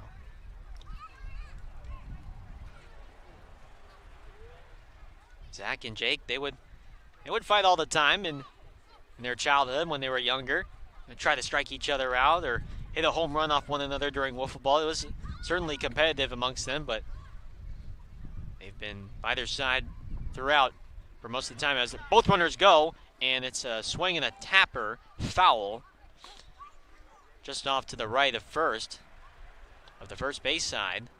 And luckily, Agnes, I think, bailed out Michael Polk there because Caden Wallace got a huge jump off second. There was going to be no chance and no throw down to third, so they'll have to do it again. Second and first with 1 out, and it's 1-2 to Zach Agnews. On deck is Nick Goodwin for Bourne. 1-2 pitch from Polk. Agnos, line drive in the right center field. This is going to go all the way to the fence.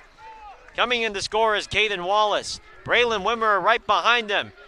Headed for third is Agnes. Here's the throw, and it's too late. A 2-run triple off the bat of Zach Agnes into right center field, right into the alleyway. And Bourne is now taking the lead here in the 4th. It's 2-1 Braves. Agnes came into this game 1 for 7 in his last 5 games, already 2 for 2 with a pair of RBIs. He has had himself a nice night at Eldridge Park. And now Orleans playing from behind with a runner at third.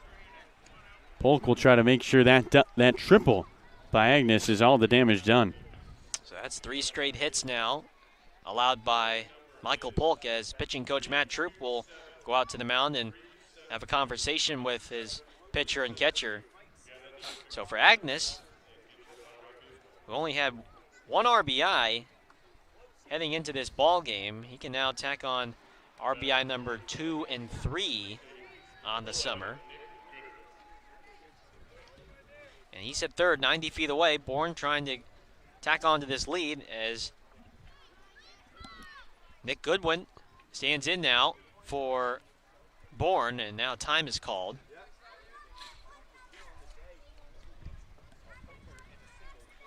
Third base umpire Mark Woolley is repositioning himself. Home plate umpire Richard Cabral ordering him where he's trying to tell him to go to second. Now go back to third here.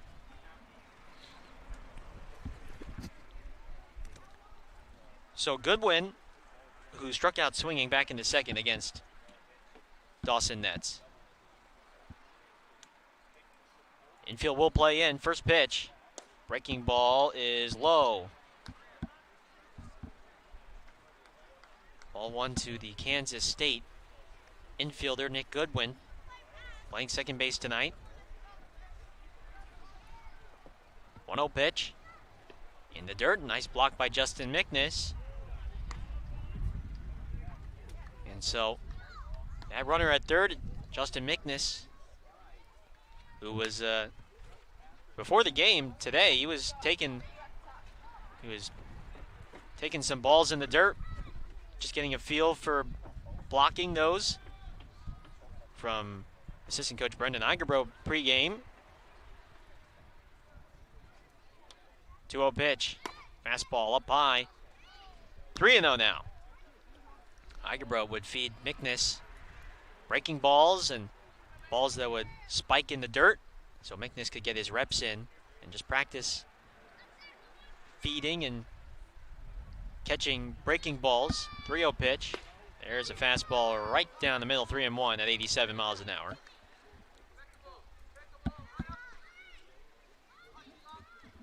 The sunset now along the right field line. My goodness, I don't think I've ever seen this color. It's like a light purple, pink as well, right down the right field line. 3-1 pitch, swing and a miss. As Goodwin can't catch up on the fastball, it's 3-2. It is a beautiful sunset down the right field line. Stay tuned for our social page and for our photo gallery after. It's a beautiful sunset. A pinkish purple down the right field line. Full count pitch. Swing and a miss. Goodwin goes down swinging. A much needed strikeout for Michael Polk with a runner on third and 1 out. Now there's 2 gone here in the 4th. And this will bring up now the catcher Peter Burns. That's a huge strikeout there from Polk. No longer the sacrifice fly in play, and a chance to get out of this inning with only 2 runs of damage. Left-hand hitting Burns out of Boston College. Infield returns to normal depth. First pitch very high with Polk. 1-0 to Peter Burns, who struck out looking in the 2nd inning against Dawson Nets. 1-0 pitch from Polk. Curveball just outside. 2 balls to Burns. Familiar with the Bourne organization. He was a temporary player for the Braves for 2 weeks back in 2019. Takes a 2-0 fastball on the inside corner for a called strike. 2-1. As Carlo mentioned a little bit earlier, he's a local guy from Reading, Massachusetts. His family has made the hour and a half trip to go see him. 2-1 fastball up high. Taken for ball 3. 3-1. Hour and a half drive from Reading to the Cape. And it's their second summer seeing Peter play for Bourne. And as a matter of fact, Peter's grandparents will go see Cape League games on the Cape as well. So it's a family tradition for the Burns. 3-1, fastball right down the middle. Taken for a called strike 2. 3-2 now. Agnes at third. He's there after lacing a 2-run triple into right center to give Bourne a 2-1 lead. Here earlier in the top of the 4th. Polk at the stretch, full count offering. And a fastball not close, very high.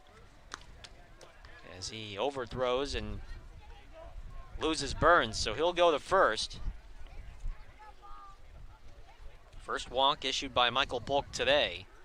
And here is now the shortstop Tanner Schobel.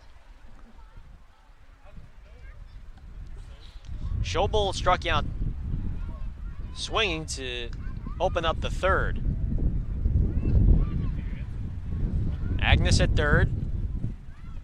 And Burns at first. Polk's first pitch is a fastball just low. Kelly Nicholson, the manager for Orleans, wanted the call. Unable to get it, 1-0. Schobel, who had a great Cape League debut in his first game on the Cape. He had a 3-run home run for the Braves. 1-0 offering. Fastball, that one at the belt for a called strike. 1-1.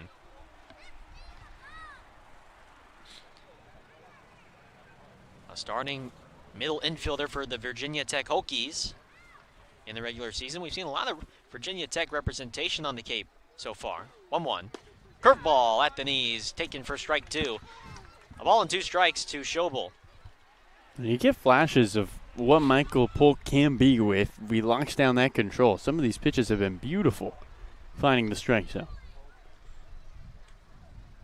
Long set from Polk, 1-2 offering. And a breaking ball, check swing, tapped foul. Off to the right, toward the Orleans on deck circle. Firebirds bat boy will pick up the baseball. Remains 1-2. Michael Polk has certainly had to work in this one, over 30 pitches in this inning.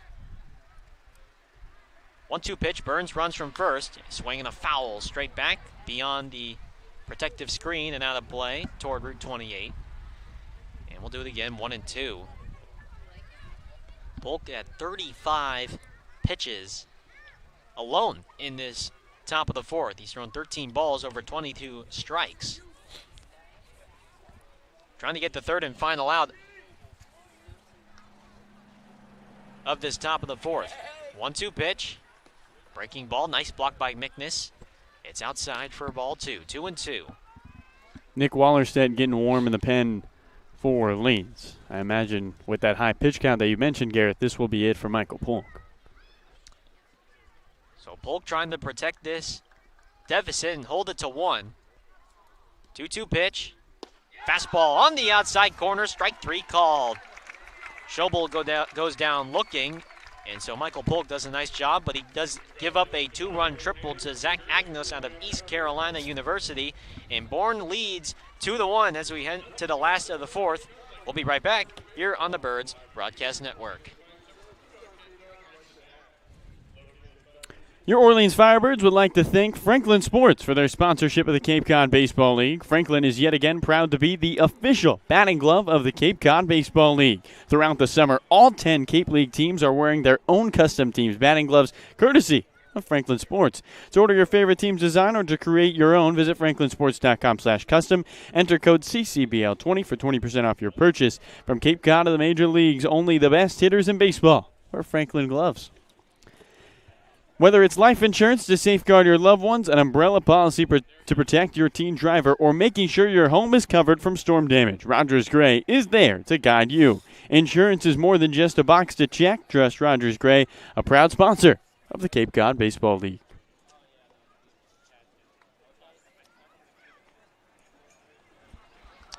All right, thanks so much for that, Mr. Jimenez.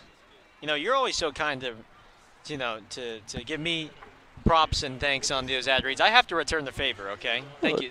You're doing such a great job with You don't those. have to if I'm not good at it. No, the thing is you are good at it. You got a plus on that grade, okay? Oh, ad reads plus. I'll take it. Absolutely. I'll take it. New pitcher now for Bourne as Jake Bennett's night is done for the Braves. He will depart after 3 innings, gives up 2 hits, 1 earned run, 1 walk, and 3 strikeouts. And it's going to be the right-hander from UC Irvine, Peter Van Loon. He's a 6'5", 210-pound right-hander, rising senior from San Ramon, California. And he was the Sunday starter for UC Irvine in his first full season with the Anteaters. In the regular season for UC Irvine, he made 15 appearances. 14 of those were starts at a 4.42 ERA. 73 in the third innings pitched. He had 87 strikeouts over 20 walks. And so he will come on in here in the 4th inning. And Carlo, what does Mr. Van Loon offer for the Braves in his repertoire? Yeah, Mr. Van Loon, you're going to see a fastball, slider, changeup, fastball. One of the slower ones we'll see on the Cape, 88 to 92. It's wild that is considered slow here. 77 to 81 for the slider, and the changeup around the same speed, maybe a mile per hour faster. Fastball, slider mix to righties, heavy fastball to left-handed batters, and like Dawson Nets, he is looking to attack. He wants to throw strikes to these Firebirds hitters. Also, lefties and righties hit about the same against him. So Van Loon will face off against Chase DeLauder, Tyler Locklear, and Jared McKenzie, the 4, 5, and 6 hitters, with Bourne leading 2-1 after a 2-run triple by Zach Agnos of East Carolina. First pitch to DeLauder is a fastball at 92, outside for ball 1. DeLauder, who hit a base hit to open up the second up the middle, and he lines one into right field on the 1-0, into right for another hit. He's 2 for 2 tonight. And DeLauder opens up the 4th with another single for the Cape League Player of the Week. It was all about home runs for Chase this past week. 5 home runs of his 7 hits, but already today 2 base hits. He is really seeing the baseball well. Here comes his good buddy Tyler Locklear now. Locklear, who struck out looking back in the 2nd inning in his first at-bat. First pitch is a bouncing ball foul off to the left for strike 1.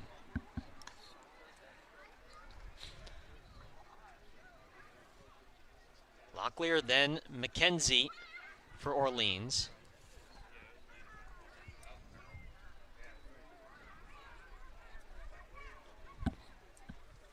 A 1 pitch from Van Loon is a curveball right down the middle for a called strike, 0-2. Van Loon, who was 2nd on UC Irvine's pitching staff in strikeouts, and he had the fewest amount of walks allowed amongst UC Irvine starters. He knows how to throw strikes and control his stuff. 0-2 offering. Breaking ball, tap foul off toward the Bourne on-deck circle, and it remains 0-2. Previously spent 2 seasons at Ohlone community college in California, before then transferring to UC Irvine to continue his college career. DeLauder at first, nobody out, 0-2. Locklear swings and fights one off, foul off to the right. Remains 0-2 to the VCU third baseman Tyler Locklear and the Atlantic 10 Player of the Year. Interesting note about Van Loon, Gareth. He used to work as an umpire for kids' games. Always nice when they can give back to the youth. Maybe make a little money here and there as well. I wonder if that's also, there's some strategy behind that. Get into the mind of the guy who's calling balls and strikes. Literally wear his shoes. 0-2, the pitch. Breaking ball taken for ball one. 1-2 to Locklear.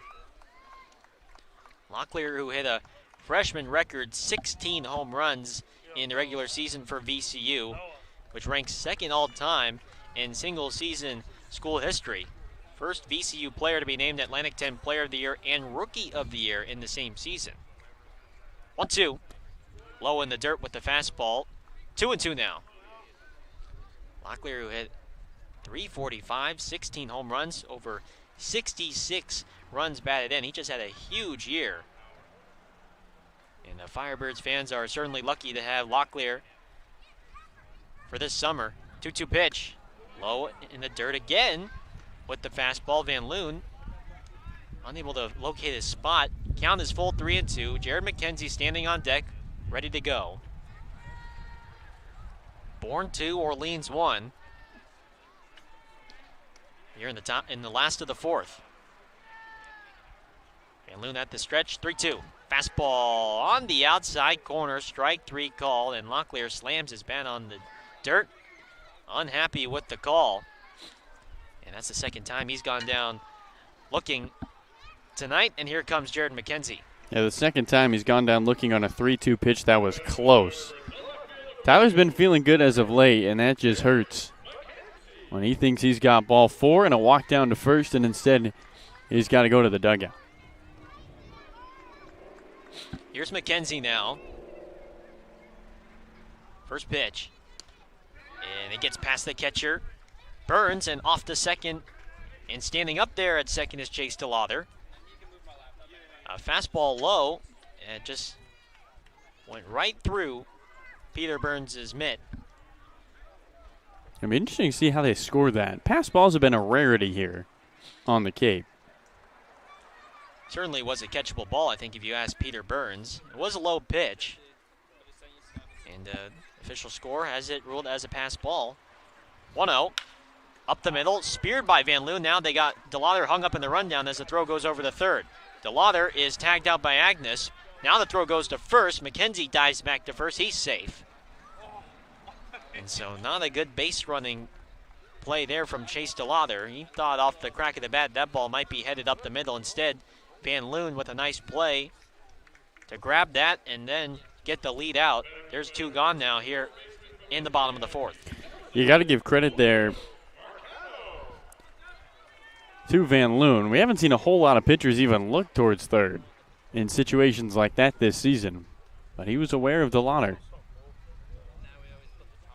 First pitch to Marcano, Julio Marcano, who swings and misses at strike one, 0-1. So it'll go 1-5 on the fielder's choice from Jared McKenzie. He's at first. He's the tying run. Marcano is the go-ahead run at the plate. Van Loon at the set, 0-1. McKenzie runs, pitches a strike. Here's a throw down, and it is not in time. A low throw, and unable to be dug out by the second baseman, Nick Goodwin. Maybe a better throw from the catcher Burns, and they get McKenzie, but instead McKenzie swipes second. And Orleans trying to even up the score with a base knock here from Julio Marcano.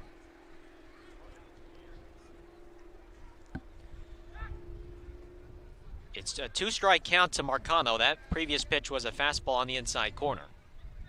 So he's got to protect with two strikes. Justin Mickness on deck if Marcano can extend the inning. Against UC Irvine's Peter Van Loon.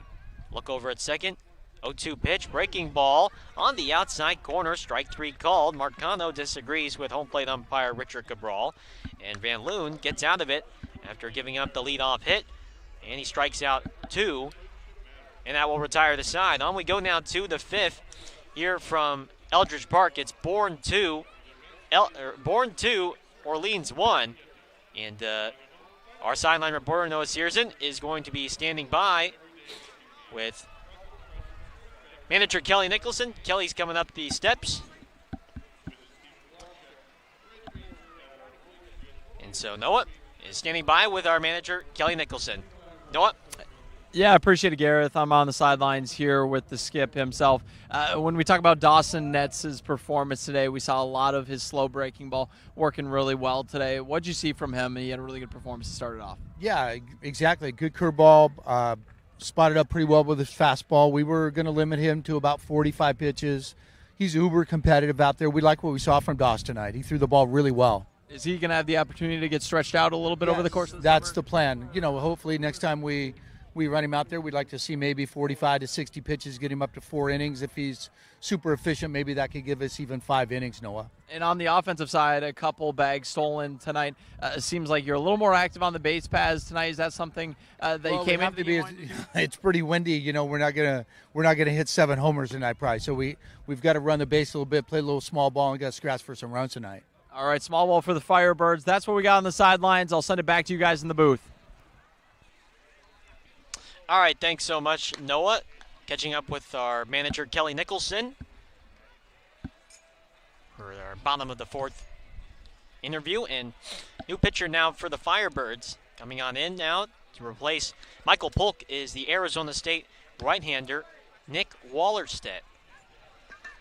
Wallerstedt, a rising sophomore from ASU, 6'3", 180-pound right-hander from Tempe, Arizona. He's a temporary player on the roster who did not receive a ton of playing time in the regular season for the Sun Devils, nor last year in the COVID-shortened season. Here in 2021, he just made 5 appearances and pitched only 2/3 of an inning. He have 8 hits, 4 earned runs, 4 walks, over 1 strikeout. So he will come in now for Polk, but Wallerstedt, who actually has done a very nice job out of the bullpen this summer for the Firebirds, only making his 5th appearance. He's thrown 3 innings, has struck out 3 over 2 walks. So the longest he's gone is just 1 inning. And he's been thrown into these types of situations as a sort of a short sprint reliever. And to play the matchup, he'll face the top of the order here for Bourne, Kyler Fedko, Max Anderson, and Dalton Rushing. First pitch is a fastball on the outside corner at 92 miles an hour, taken for a called strike. 0-1 to Fedko, the center fielder from UConn.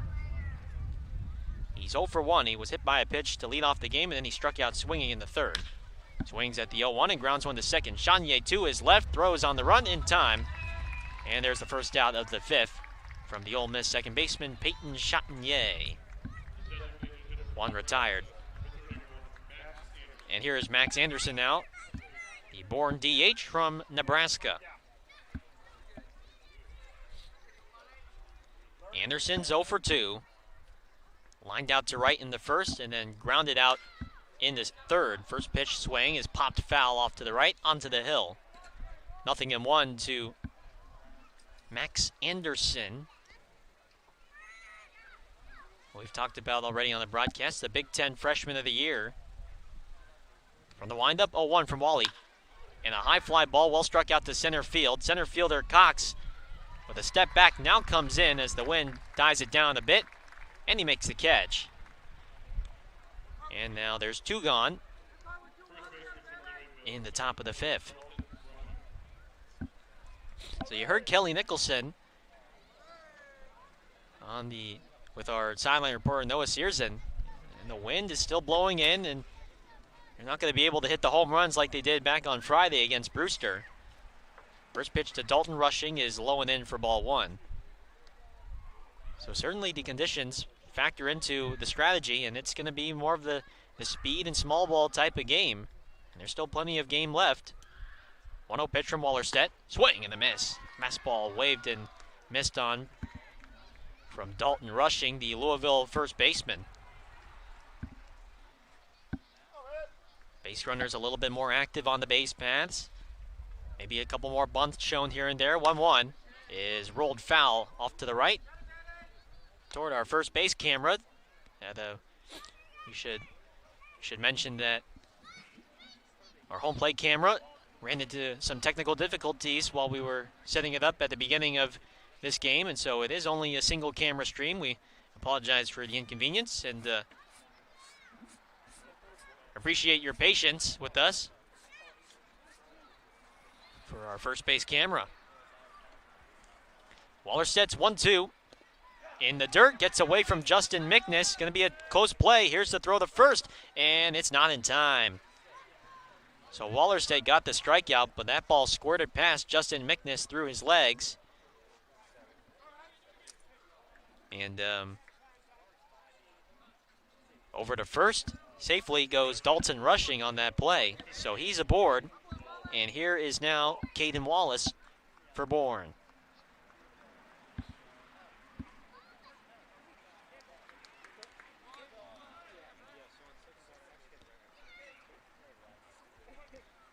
Wallace today, 1 for 2. Struck out swinging in the first, and then a ground ball single through the left side in the fourth. First pitch, fastball on the outside, taken for a called strike 1. Wallerstedt, who did not see the mound at all in the 2020 shortened season.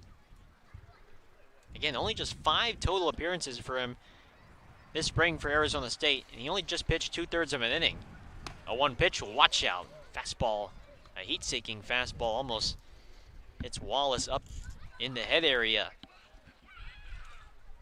Count even at 1. Don't want to see any players get hit up on that head and neck area, that's for sure. 1-1 pitch.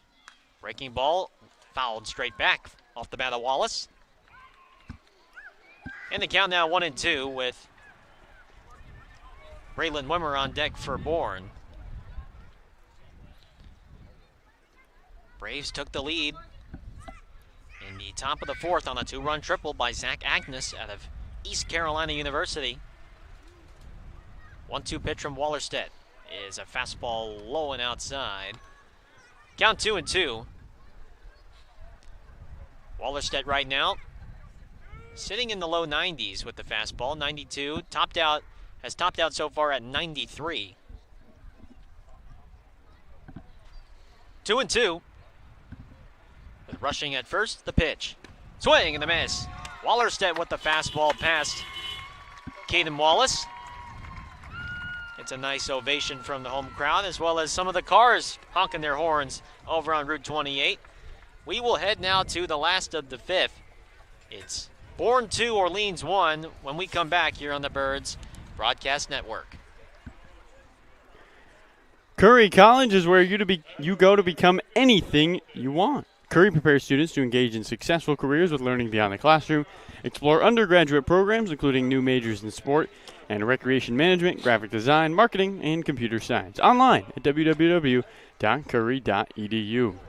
The 99 Restaurant and Pub is proud to be a sponsor of the Cape Cod Baseball League. Visit your local 99 and try their famous Colossal Lobster Rolls, piled high on a grilled brioche and served with hot, buttered, or with just the right amount of mayo and celery with fries and coleslaw. The 99, always the real deal. For sales and rentals of Caterpillar machinery, generators, and marine engines, visit MiltonCat.com, your area cat dealer.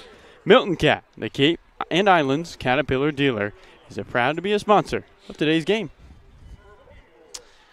Why, thank you so much for that, Mr. Jimenez. Always appreciated. And we are halfway through this one on this Tuesday night here at Eldridge Park. It's the Braves 2 and the Firebirds 1. Best team in the West and on the Cape in the Bourne Braves, taking on one of the best teams in the East.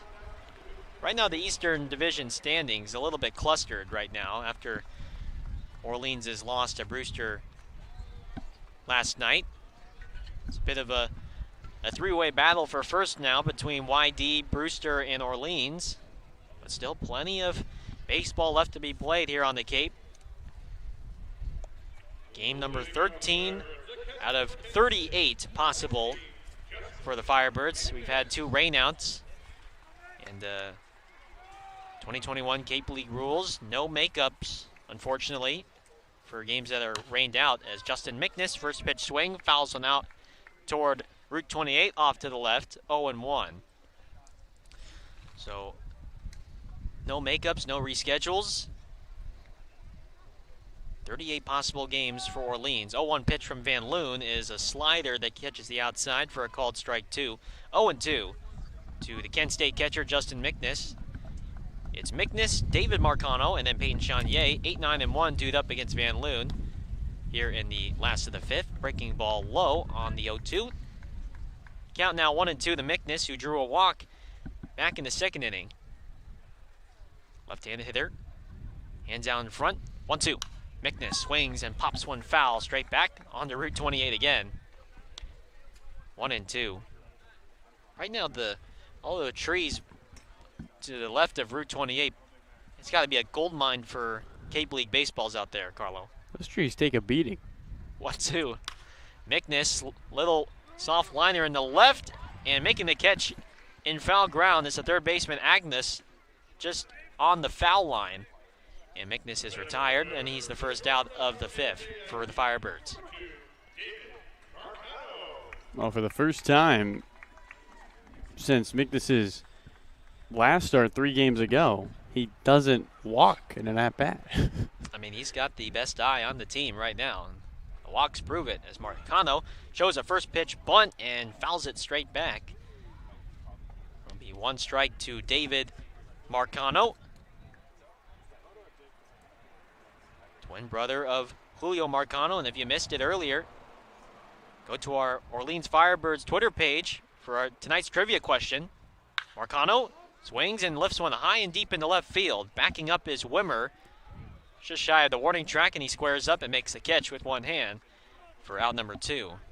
The trivia question that our sideline reporter Noah Searson posed to us tonight: who is older between David and Julio Marcano?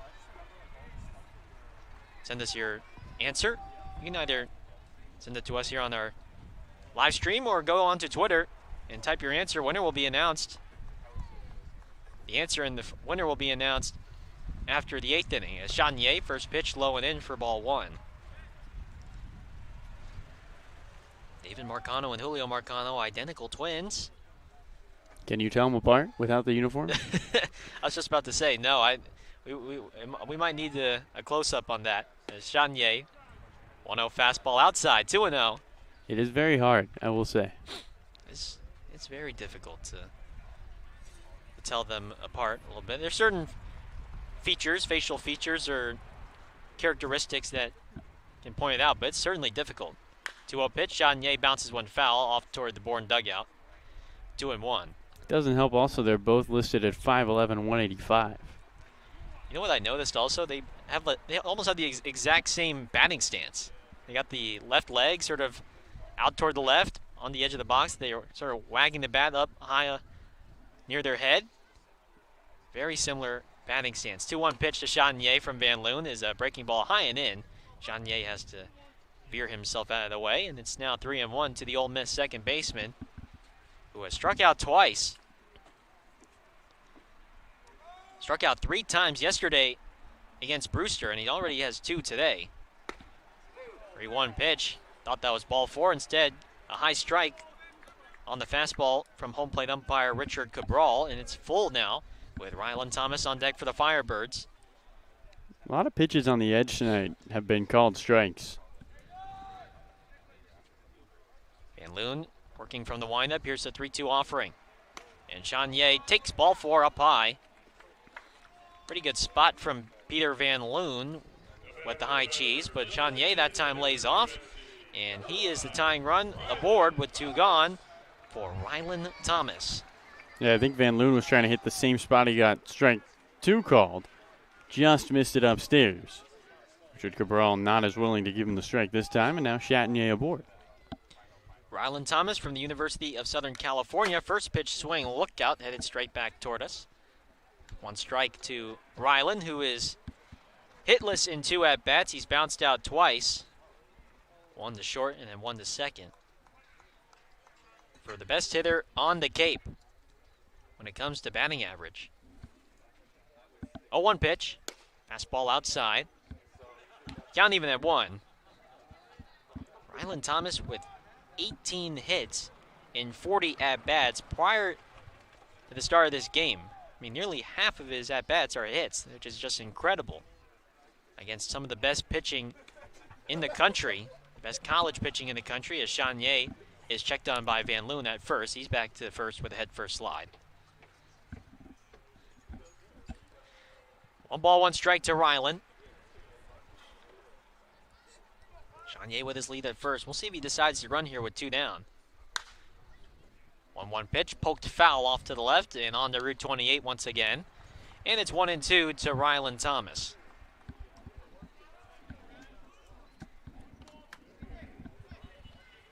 A Julio Marcano RBI fielder's choice has been the only run for Orleans tonight. Chanier runs, pitch is low and outside. Here's a throw from Peter Burns, and it's a high throw, and Chanier with a head-first slide is safe in the second. So already the 3rd steal for Orleans tonight. Chanier has swiped second. Jared McKenzie has swiped second, and now Chanier has swiped second as well. He's in scoring position. Rylan Thomas with a base hit could even up the score. It's 2 balls, 2 strikes to Thomas. The pitch. Ground ball up the middle off the ankle of Van Loon that kicks out towards shortstop. No play will be made as the shortstop Schobel picks it up. So Rylan Thomas picks up his first hit of the ball game, and seemingly we say this every time. He gets on base in the most unconventional of ways. It can be a line drive base hit, can be a ground ball base hit, can be an infield single, and add an infield single off the foot of the pitcher now to Rylan Thomas's resume. I think we got to start calling infield hits Rylan Thomas hits. Here's Connor Cox. I mean, really reminds me of how Ichiro Suzuki got his hits, too. Infield singles, just soft contact as Cox down in the way with the first pitch for ball 1. I mean, Ichiro would get you those hard line drives into the outfield, but then there would be a lot of times he just pokes the bat and just kind of lays it out there in the infield, and his speed, he'd beat it out. Rylan Thomas there with the infield hit off of Van Loon's foot. 1-0 pitch, fastball high and tight. 2-0 to Cox. 2 down, runners on the corners. Firebirds threatening here against UC Irvine right-hander Peter Van Loon. Bourne 2, Orleans 1. Last of the 5th from Eldridge Park. 2-0 pitch, Thomas runs from first. Here's the throw down from Burns, and it is a wide throw. Chanier breaking home, he scores! The Orleans base runners doing it once again. A first and third play perfectly executed by Orleans. It's now 2-2 as Thomas swipes second and Chanier comes home on the throw down. The Kelly Nicholson special, as we've come to know it. Firebirds always seem to execute that play, and it always ends up in a run. 3-0 to Connor Cox, and he takes a fastball at the knees for a called strike, 3-1. So Chanier comes home as Rylan Thomas able to get the catcher Burns to throw down. And it was a wide throw off second. 3-1 pitch. Cox swings and pops one foul off to the right. And this game is tied now. 2-2. It's been an RBI fielder's choice from Julio Marcano, and then a first and third play that brings home Chanier. This is the small ball that Kelly Nicholson talked about earlier in the game with our sideline reporter, Noah Searson. These are how these runs will have to be scored. Thomas is now hung up. Here's a throw to third, and he is out. Tried to break for third and time up the pitcher, Van Loon. Instead, he is thrown out by Van Loon at third, caught stealing. And that is an unfortunate play there for the Firebirds that takes the bat out of Cox's hands, and that retires the side. But the Firebirds tie up the score. It's 2-2 as we head now to the 6th. Let's send it out over to our sideline reporter, Noah Searson, who's out there in the bullpen somewhere in right center field for this edition of Pen Talk. Noah, what do you got for us? Yeah, appreciate it, Garrett. So we got another home game, another edition of Pen Talk, and we got a good question. I think this is one of our better questions of late, so I'll throw it on out there. It's, if you could travel to the past to any decade, which decade are you traveling back to and why? So I'll give you guys a chance to think on this one. You got some, Marquise? All right. Tell us. I would travel to the 1990s just because in baseball, they had like steroid era, and you could use whatever you want. So I feel like I would love to play in that era. So you're using steroids in the steroid era? Yeah, fair enough. Housley, you got anything? I think I'd probably go either 70s or 80s. Big classic rock guy. I think our game of baseball would excel in that era. So I think I'd have a good career there. So 70s or 80s. All right, Housley's shoving it in the 70s, 80s. You got anything? Yeah, I'd go like the 40s or 50s, definitely like the classic car era. And on top of that, it's the start of the American family. Everyone's going out a lot more, so you have a lot of up-and-coming restaurants. So I'd like the first taste of those places, I guess. All right, I can see why that would be fun. Nick, it feels like you're thinking about it. You got anything for me? Roy, thank you. That's what I said, Roaring 20s. Let's go out to a speakeasy. We'll skip the Great Depression part, but a speakeasy would be pretty fun. I'll put you guys on the spot. What decade are you going to? And you can take us into the 6th inning. All right, thanks so much, Noah. Braylon Wimmer takes the first pitch outside for ball 1 here against Nick Wallerstedt, out for his 2nd inning of work. 1-0 pitch from the right-hander, and Wimmer hammers one deep right field. Delata racing back to his left. Backhanded snap. He makes the catch. As he crashes into the wall, he's all good. Nice play from the James Madison right fielder for out number 1 here in the 6th. And now I got to ask you, Mr. Jimenez, which decade you going back to here if you had a time machine? Does it have to be current decades? Can I go BC?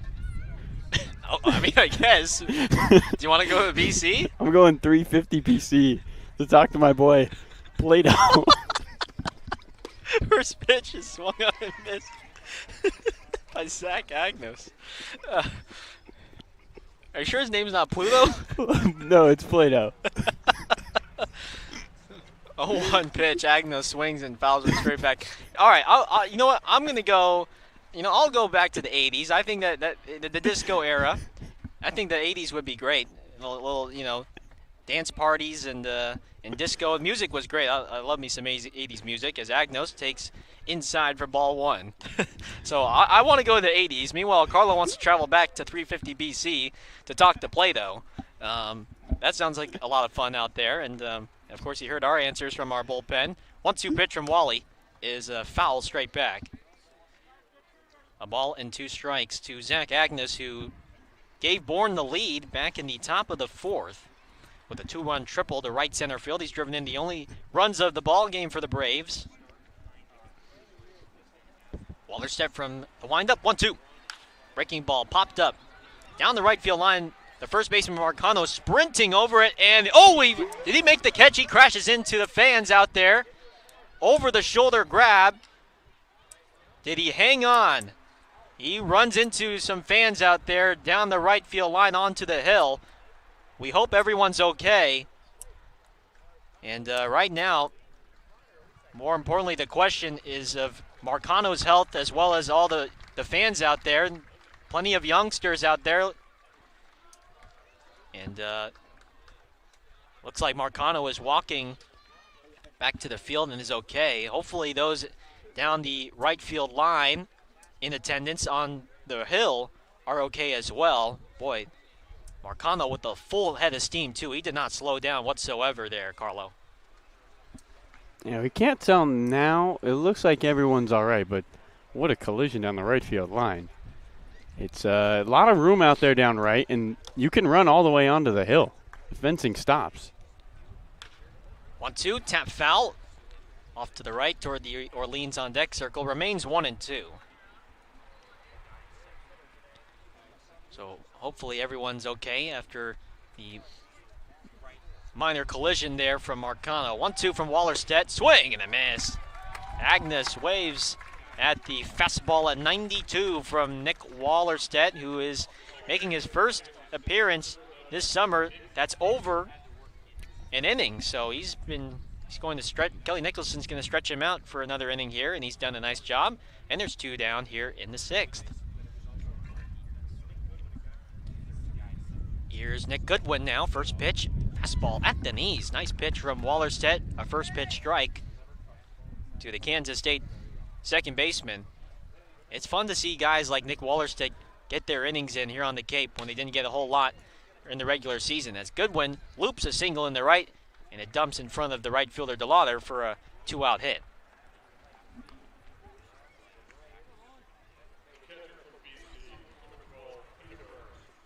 So 3 strikeouts for Wallerstedt, and he gives up the 2-out base knock to Nick Goodwin. 5th hit of the ball game for Bourne, and here comes now the left-hand hitting catcher out of Boston College, Peter Burns. Burns is 0 for 1, struck out looking in the 2nd, and then walked in the 4th. First pitch, fly ball down the left field line, headed for Route 28 once again. That is out of play. Final game of this 3-game homestand for the Orleans Firebirds.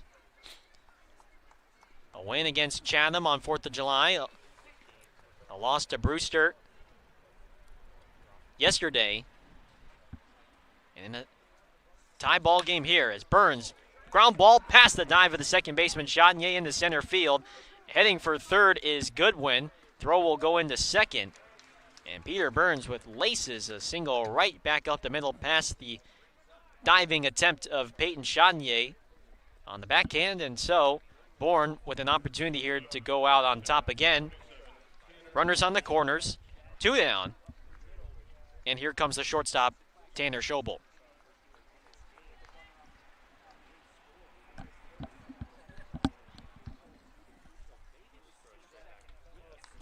So the right-hand hitting Schobel digs in out of Virginia Tech. He has struck out twice tonight, 0 for 2. First pitch, swinging a foul off to the right. First and third for Bourne right here with 2 down. Do they take a page out of Kelly Nicholson's playbook and draw up a first and third play of their own to bring home the go-ahead run? We'll have to find out. 0-1 the pitch. Swinging a foul straight back. Quickly 0-2 now to Tanner Schobel. Burns is the Bourne catcher, so he's at first. Might have to stay in the rundown as long as he can if he decides to go. 2 strikes to Schobel. The pitch from Wallerstedt in the dirt. And it's scooped out by the catcher, Mickness. 1-2. Burns only stole 1 base at Boston College this past year. Be surprised if he goes, and if he does, Mickness should have an easy out. 1-2. Wallerstedt peeks over toward first and deals. Ground ball fouled off to the left toward the Bourne dugout. And it remains 1-2. Firebirds in the bottom of the 6th will have Connor Cox, Chase DeLauder, and Tyler Locklear. 3, 4, and 5 hitters for Orleans. 1-2. Wallerstedt deals. Swing and a miss. A high fastball. Schobel can't connect. How about Nick Wallerstedt?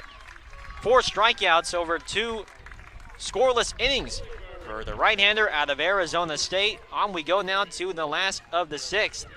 It's Bourne 2, Orleans 2. We got ourselves a good one here from Eldridge Park.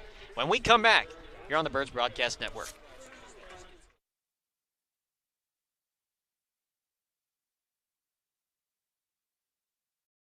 Hi, I'm Steve Anzoni, owner of Fairway Financial and Cape Cod's Retirement Income Specialist. If you want to hit a home run with your retirement income plan, schedule a time to meet with me today. Get more details at fairwayfinancial.net.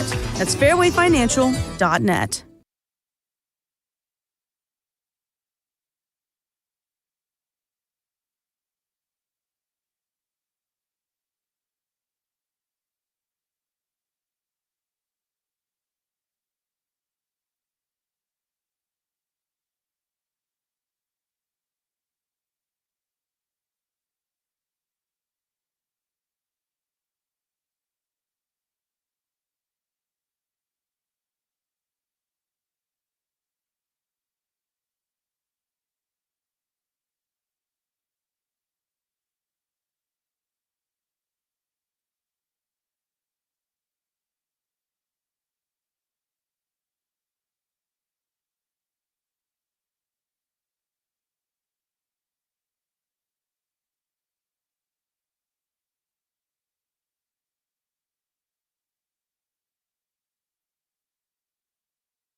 Bottom six from Eldridge Park. Gareth Kwok alongside my partner Carlo Jimenez and our sideline reporter Noah Searson here on the Birds Broadcast Network. Happy to bring you this edition of Orleans Firebirds Baseball here on the Birds Broadcast Network. Again, only the single camera for us tonight for those who are just joining. Our home plate camera acting up and having issues, so we have just the first base camera. Connor Cox, first pitch swing against Peter Van Loon is a high fly ball foul down the right field line. Strike one to the Long Beach State center fielder Connor Cox. Van Loon, who has already thrown 2 innings out of the bullpen for Bourne, out for his third. 0-1. Breaking ball off the end of the bat, popped up to first. Behind first base on the foul line and making the catch is Dalton Rushing. And there's the first out of the 6th.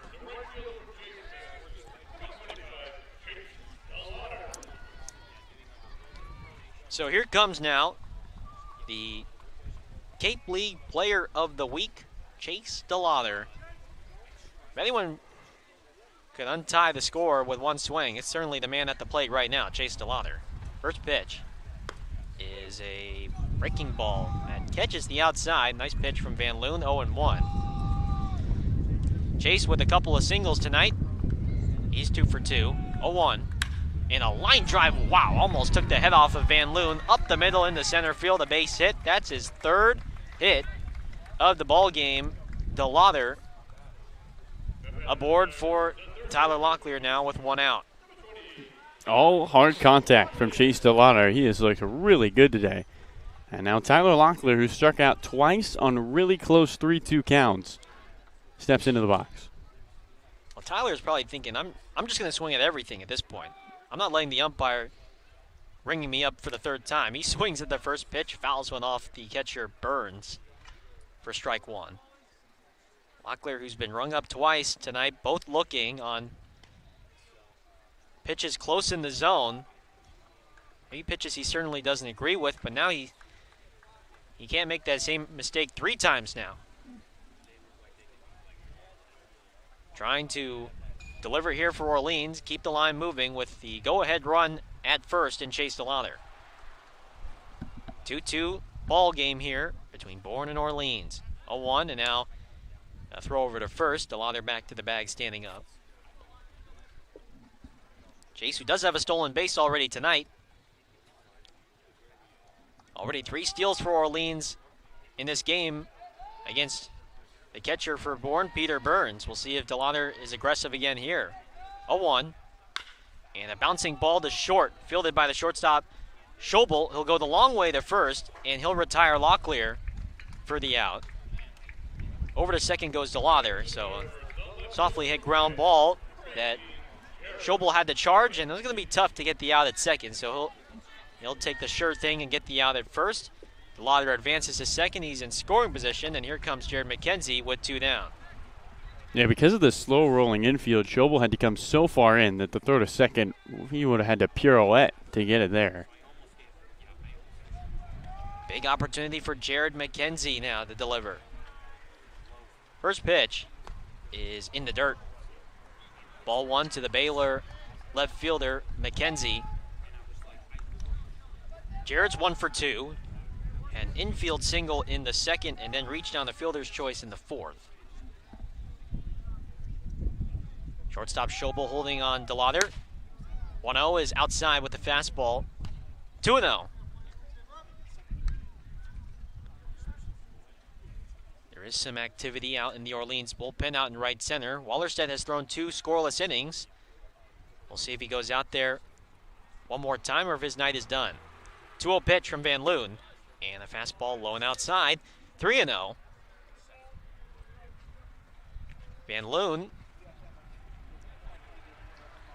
who is right now at 46 pitches in through 2 2/3 innings. A very reasonable amount. 18 balls over 28 strikes so far from the UC Irvine right-hander. 3-0 pitch to McKenzie. And a fastball on the outside corner. And the whole Orleans dugout wondering where that was. That was outside. Kelly Nicholson saying no way to home plate umpire Richard Cabral. No way. And it's funny because the catcher, Burns, almost just rotated his glove, thinking that was also ball four himself, and the Rays still got the strike call, 3-1. The pitch is fouled straight back toward us here at the broadcast table, and now 3-2. Kelly Nicholson certainly not happy with that 3-0 strike call. We don't see Kelly get mad at a lot of things. He's not a hothead in the slightest. A big pitch coming up here. Van Loon trying to get out of this jam with a runner on second and 2 down. In a 2-2 tie between Bourne and Orleans. Best team on the Cape versus one of the best teams in the Eastern Division. Arguably two of the best in the Cape League right now. Julio Marcano on deck for Orleans if McKenzie can extend the inning.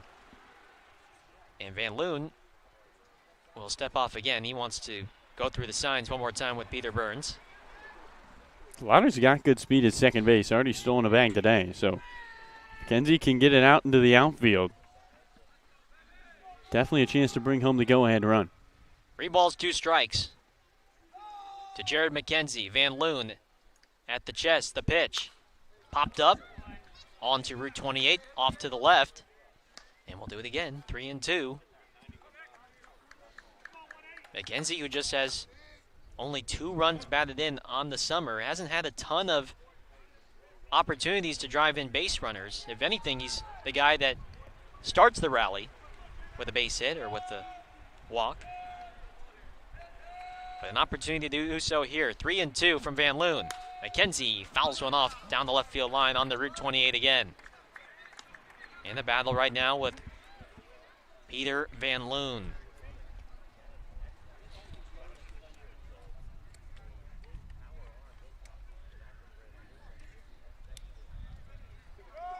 Big, tall right-hander on the mound, 6'5", 210. Facing off against McKenzie. A look over at second at DeLauder. 3-2 pitch. Fouled straight back. That time a breaking ball that McKenzie was able to fight off.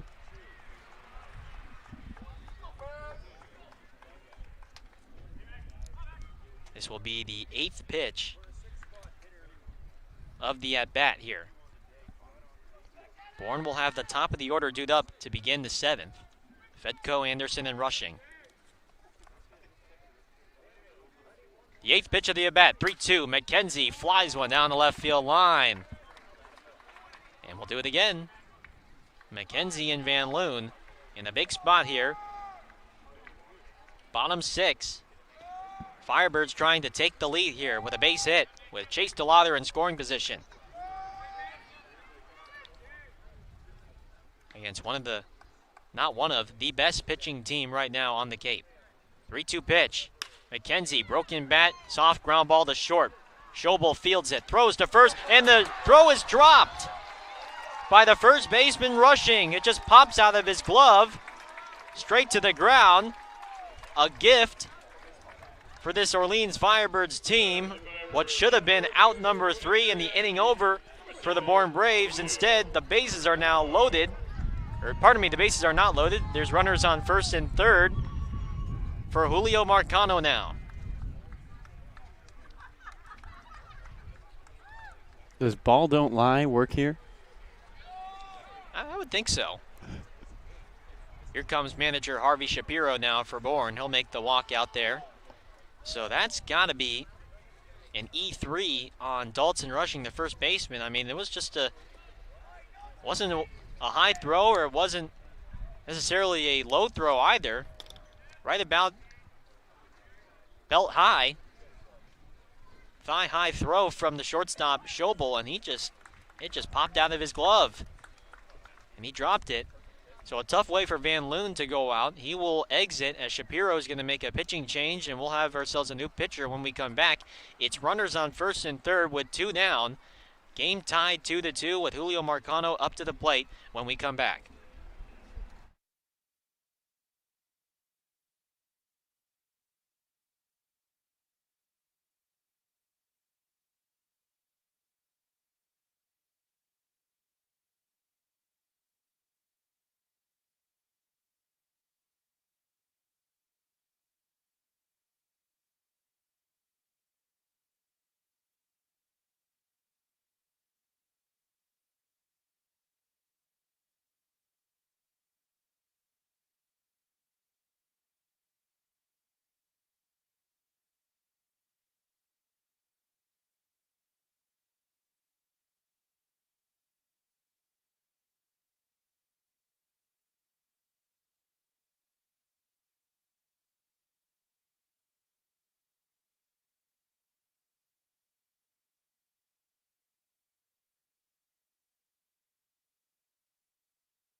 Bottom 6 here at Eldridge Park. Bourne 2, Orleans 2, two of the best teams on the Cape right now. Facing off with runners on first and third for the Firebirds, and Julio Marcano dewed up. And Harvey Shapiro, manager for Bourne, is going to the bullpen. Once again, it's going to be the right-hander, the rising sophomore from Hartford, Ken Turner, 6'4", 205-pound right-hander from North Stonington, Connecticut, and he is making his third appearance on the summer for the Braves. He's thrown 4 innings, 3 strikeouts over 1 walk, and he has not allowed an earned run. He's allowed 2 runs, but both of those were not earned, so his ERA right now 0, and he is tasked to retire Julio Marcano here with runners on first and third and 2 gone. Jared McKenzie reached on an error by the first baseman Dalton Rushing. Rushing just simply dropped a belt-high throw from the shortstop Schobel on the ground ball. A break for Orleans, and Marcano can make them pay here with a base hit. DeLather at third, McKenzie at first. First pitch from Turner is a breaking ball. Is it a ball or a strike? I would say ball, but that pitch looks similar to the strike one that was called on McKenzie. Scoreboard still's got it at zeros on the board. Now they go ball. I didn't see a discrete signal from the umpire, so it's ball 1. Marcano. And I was just about to say, before I cut you off there, it looked like Burns got crossed up with Turner, and that's why Burns, the catcher, go over the signs once again with Turner, because it looked like a strike from our vantage point. It looked like it was a breaking ball down the middle, but I think Turner was expecting, or pardon me, the catcher Burns was expecting a fastball, so instead he got crossed up, and they did not get the call. So 1-0 to Julio Marcano. 1-0 pitch, breaking ball, low, ball 2. Marcano drove in the first run for Orleans in the bottom of the second on an RBI fielder's choice to the shortstop. Chance here to break the tie. 2-0 pitch, fastball very high, and it's 3-0 now. Justin Mickness on deck for the Firebirds. Turner, who was a versatile reliever for the Hawks in the regular season, was mostly a starter / an opener in his first full year at Hartford. 3-0 pitch, fastball that nips the outside for a called strike. Marcano was already on his way to first, thinking it was ball 4. 3-1. Turner didn't make his first start until March 20th, but he struck out 11 and 10 respectively in his first 2 starts of the year. He does have good strikeout stuff. 3-1 pitch from Turner. Marcano takes a fastball on the other half for a called strike 2. It's a full count now to Marcano. 3-2, 2 down. McKenzie will get a head start from first to second. Imagine Turner goes right back to the same spot. Julio Marcano trying to give Orleans the lead here. The pitch. Swing and a miss. Turner pulls the string. Marcano waves and misses. And the side is retired. Orleans strands runners on the corners with 2 out. And we will go now to the 7th. It's Bourne 2, Orleans 2. And before I hand over the play-by-play duties to Carlo Jimenez for the rest of the game, let's now go to our sideline reporter, Noah Searson. Noah? Yeah, appreciate it, Gareth. So I'm standing not on the sidelines, but actually in the stands right now with the general manager of the Firebirds, Sue Horton. One of the many people that not only puts this team together, but allowed this season to happen. And before I get into a couple questions, Sue, as general manager of the Firebirds, you want to let just people know, what are your responsibilities, before the season, getting guys here, and during the season? Well, Coach Nick does the recruiting along with his staff, and I'm responsible for all the paperwork that actually gets them registered and set up in the system, and sending out the questionnaires and all the other things that they have to do. And then I also work on uniforms and equipment and things like that. And then it's a lot of meetings. We just go to a lot of meetings, the league meetings, team meetings. It was all done on Zoom this year, which was interesting experience. But it's just a lot of maintenance, housekeeping kinds of things that we do throughout the year. Well, you mentioned some of the differences this year, and one of the big ones is going to be the fact that the MLB draft is on July 11th. Normally, it takes place before the season, so you've got guys like Jonathan Cannon started the season with the Firebirds, but he's looking to get drafted next Sunday. How has that complicated your job, and how have you kind of adjusted how you've done it? Well, it's probably been more of a problem for Coach Nick, trying to really split the season in two in a way, having guys here early that expect to get drafted. We had some other guys on the roster that actually didn't show up, and they're going to wait and see what the draft does. And normally all this stuff would have been taken care of, before we even got started. So it does complicate things, and then I think we'll probably see after the draft, we'll probably see some guys either coming back or maybe some guys that we didn't expect to be available. They will become available, and the roster will change again. So it's quite an interesting year personnel-wise with a lot of movement, and we expect really we'll see that all throughout the year. Well, it's a constant shuffle, and Sue makes it all work. Thank you so much for your time, Sue, and I'll send it back to you guys in the booth. Thanks so much, Noah. Always good to hear from Sue Horn. 2-0 to the right-hander, Kyler Fedko. He swings and lifts one down the left field line. Going over is McKenzie at the track. He reaches up and makes the catch. Jared McKenzie takes away a home run from Kyler Fedko. And the Firebirds exhale here at Eldridge Park. It's still a 2-2 game. Highway robbery from Jared McKenzie, and at the last second, he had to range far to his left on the high backhander, but he took one back. I think that one was going to go out, Carlo.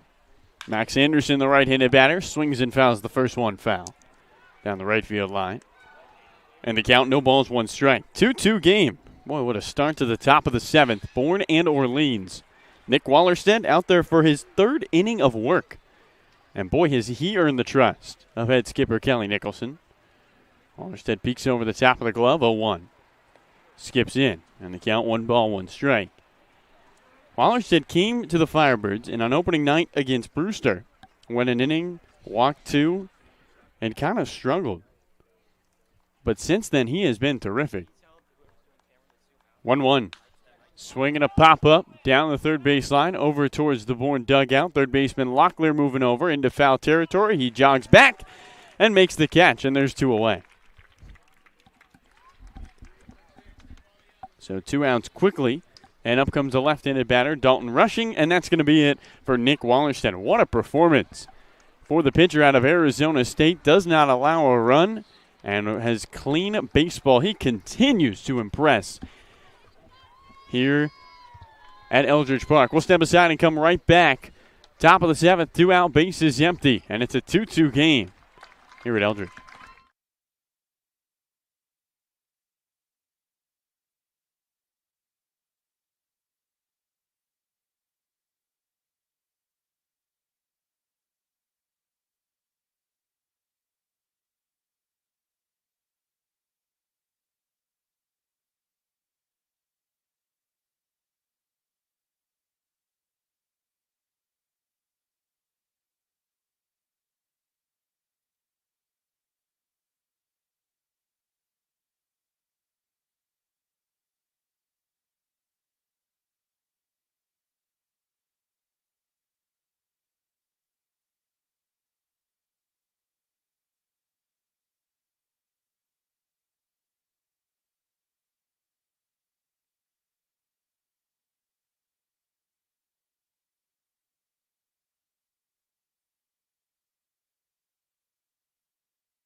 Welcome back to Eldridge Park. Carlo Jimenez alongside my partner Gareth Kwok. Top of the 7th inning. 2 outs and a new pitcher on the mound for the Orleans Firebirds. It's the lefty Zach Morris out of Arkansas. Morris making his 4th appearance of the season, a 3.0 ERA and 3 innings of work. Struggled his last time out, though, against Katua back on June 30th in an inning of work. Gave up 3 runs. Only one of them was earned, but 2 hits and 2 walks. So he's looking to get back on track. Gareth, what does Zach Morris throw? Yeah, the left-hander, he's going to come at you with the over-the-top release, and that fastball will run low to mid-90s. He'll sit 91, 92 for the most part. Occasional 94s is where he'll top out, and then he also has a big curveball that ranges in the mid-high 70s. He does also have a changeup. He'll throw that occasionally from time to time, but mostly a 2-pitch guy, fastball, curveball, and right here he's going to try and get the left-handed hitting, rushing for Bourne. So the left-handed batter, Dalton Rushing, climbs in. Top of the 7th inning, 2 outs, 2-2 game between Bourne and Orleans. Lefty on lefty, first pitch from Morris. Misses away. And the count 1 ball, no strikes. Little finesse there from Justin Mickness. He caught that with the glove on his left hand and then exchanged it behind his back to his right before throwing to Morris.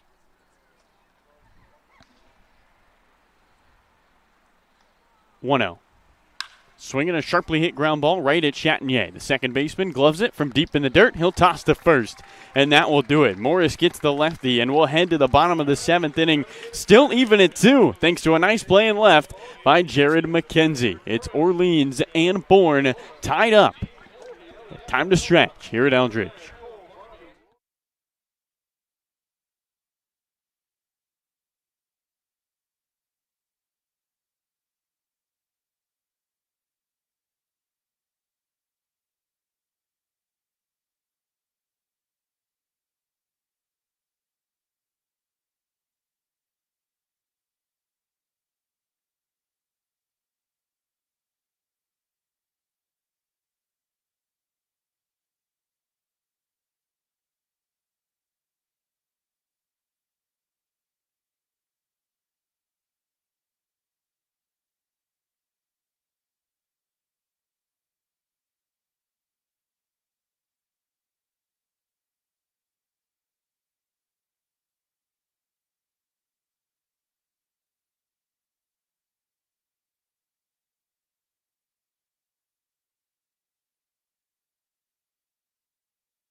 To the bottom of the 7th we go. Carlo Jimenez alongside my partner Gareth Kwok.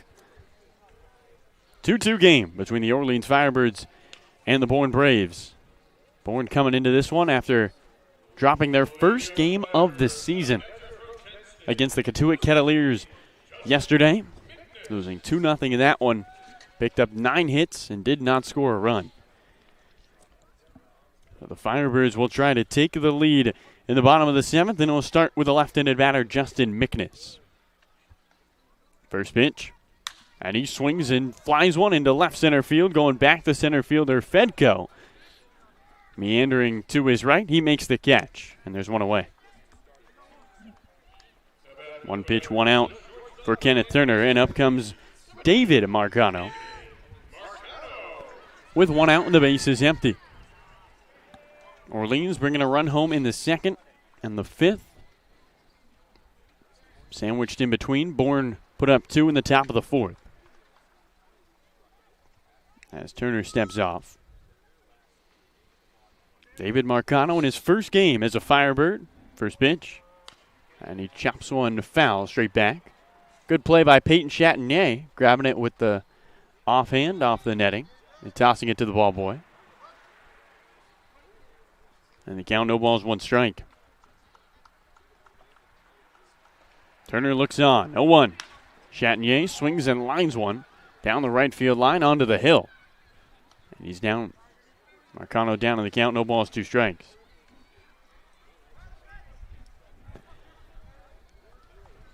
David Marcano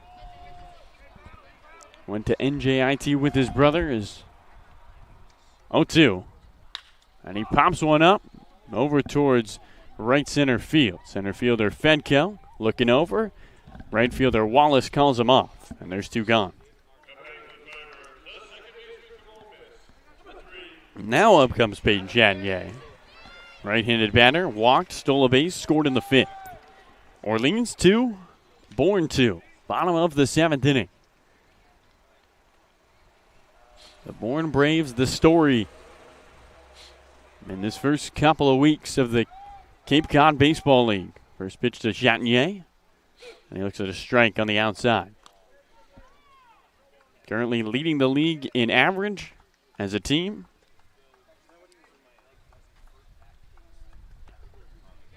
At 285, 0-1.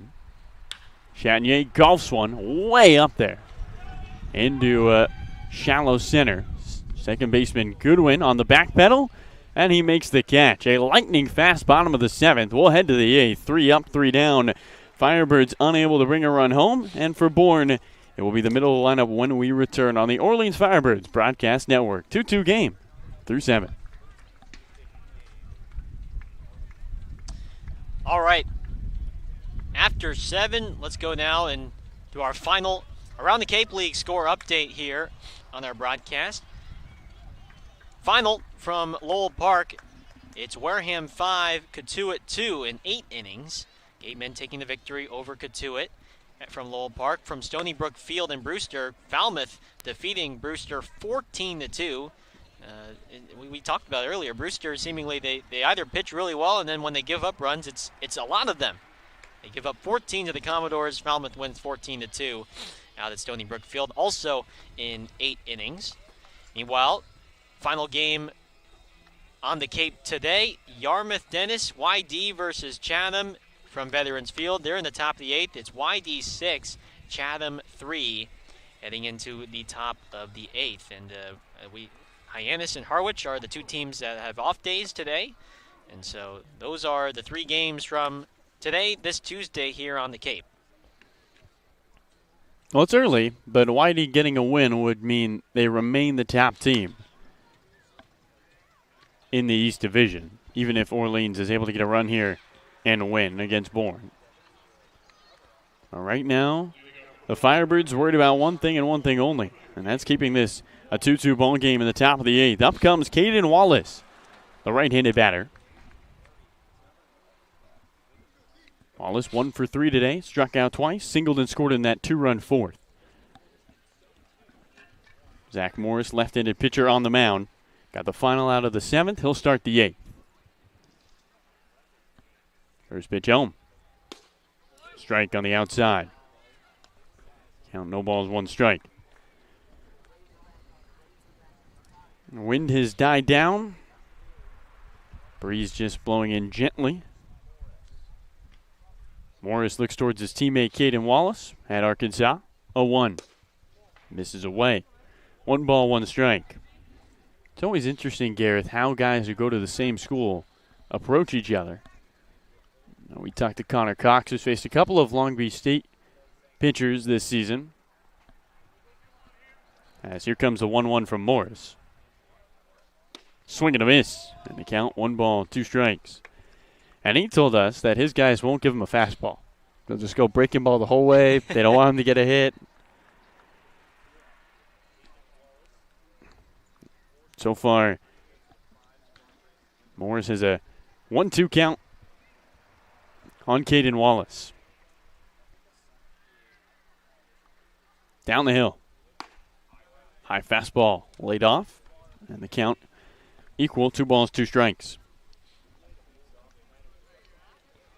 The 4, 5, 6 spots in the 8th that did all the damage in that 2-run 4th inning for the Bourne Braves.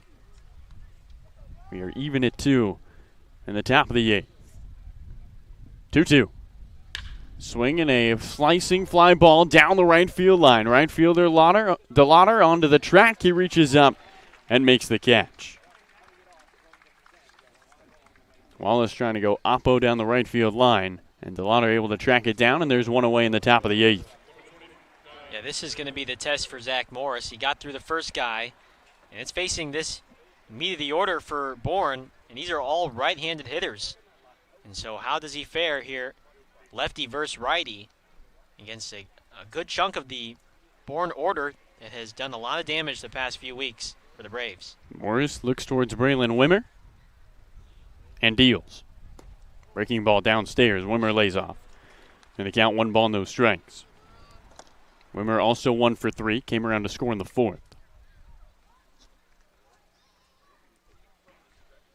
Alrighty, adjusts the helmet. Exhale, shrugs the shoulders. Looks towards the left-handed pitcher, Zach Morris. Kicks high, 1-0. Downstairs. 2 balls, no strikes.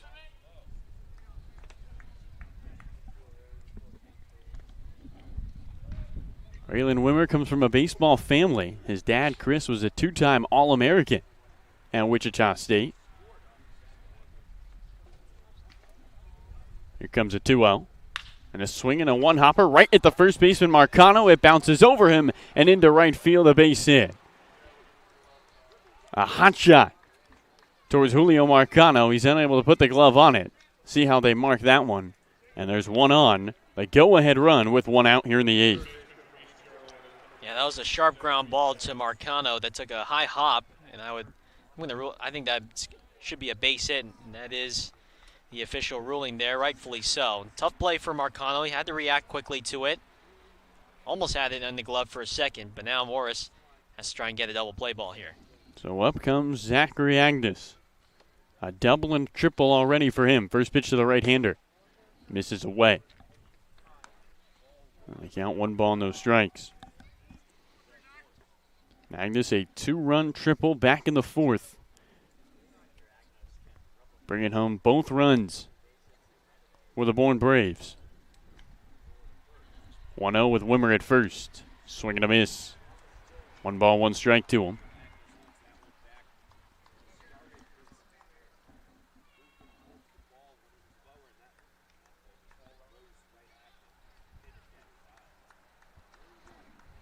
Wimmer reached on the signal. He leads at first. Morris, the lefty, looks that way and throws that way. And back on his feet is Braylon Wimmer.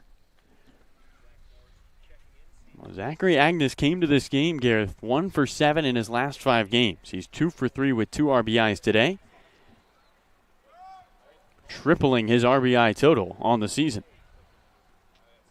Up to 3 now. 1-1 from Morris. Swinging a foul over towards the bullpen, the dugout, of Orleans. Garrett Guillemette comes out to pick it up, toss it to the ball boys, who threw out the first pitch today and looked pretty good. He sure did. And one of the things I just wanted to bring out quickly, this Bourne team, prior to this game, just 8 stolen bases as a team. They have the fewest on the Cape. This is a potential opportunity, though, here to get into scoring position. Morris thinking like Gareth Kwok. He throws down to first. It's a team that doesn't like to run, but in an opportunity here, tied at 2, late in the game, you might have to take some chances here and roll the dice. Wimmer does have decent speed. He did have 5 stolen bags on the season for South Carolina. Morris sets at the belt, 1-2. Swing and a miss. Ball in the dirt. Agnes strikes out. And there's 2 away in the 8th. And that's that curveball that Morris throws on the 2-strike pitch there, and it just dives. It just nose dives out in front of the plate. It can be so hard for a hitter to pick it up. And that's his bread and butter. Fastball and curve. His put-away pitch, the curveball, in a big spot. So up comes the right-handed batter, Nick Goodwin, with the go-ahead run at first and 2 outs in the top of the 8th. Opening offering.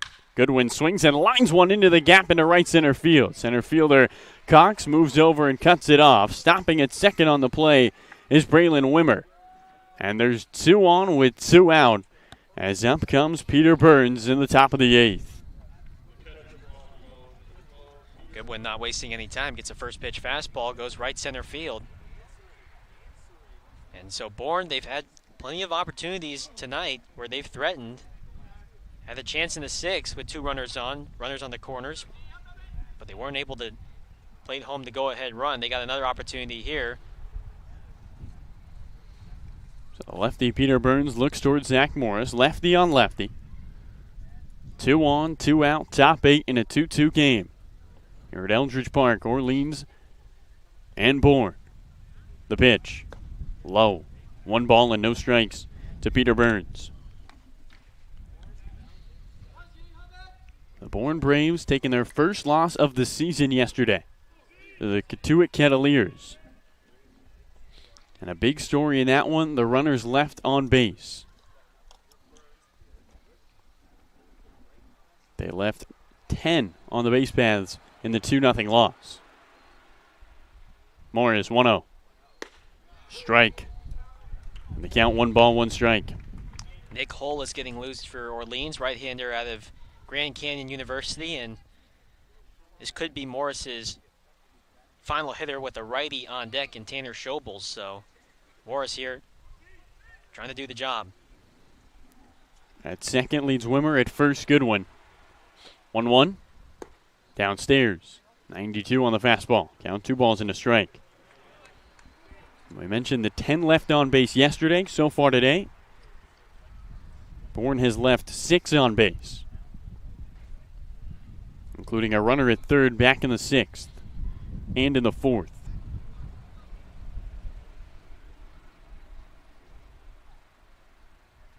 Wimmer, the go-ahead run, leads at second base. 2 outs, top of the 8th, a 2-2 game. Morris, 2-1. And a curveball laid off by Peter Burns. The count, 3 balls and a strike. Mickness doing a good job sliding to his right, keeping that ball in front of him.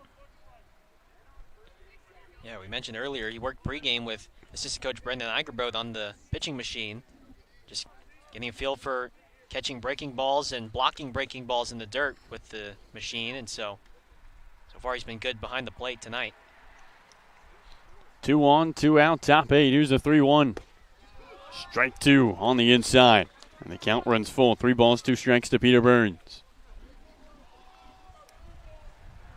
Orleans trying to bounce back after their 3-game win streak ended yesterday.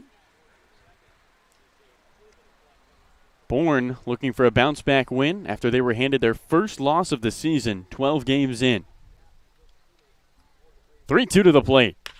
Swinging a slow roller to second. Chatinier, the second baseman, waits. Picks it up off the dirt. Goes to first in time. 2 hits, 2 left on. Bourne has now left 8 on the base paths as we head to the bottom of the 8th inning. We're even at 2 here at Eldridge Park.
To the bottom of the 8th inning we go.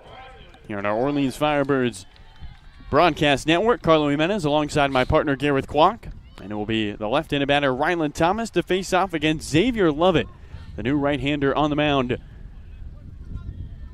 for the Bourne Braves. 2-2 ball game in the bottom of the 8th. A rising sophomore out of Mississippi State deals. And Thomas swings, hits one off the end of the bat towards short. Shortstop Scoville to his left from deep in the dirt, fires to first. 1 pitch, 1 out for Xavier Lovett. And up comes Connor Cox. Yeah, Lovett's a guy from rising sophomore from Mississippi State. Not a big guy, 5'11", 180 pounds, but he did not get much action at all with the Bulldogs for the national champion Bulldogs this spring. Just 6 appearances, only 4 innings of work, over 2 walks and a strikeout. So here he is on the mound for Bourne. He's looking to get a lot more work in this summer. Right-handed batter Connor Cox swings at the first pitch. He grounds it left side. This one will find the outfield grass for a single. Connor Cox pushes one through the slow-rolling infield at Eldridge Park. The go-ahead run is aboard. And up comes the man who's 3 for 3 tonight, Chase DeLauder.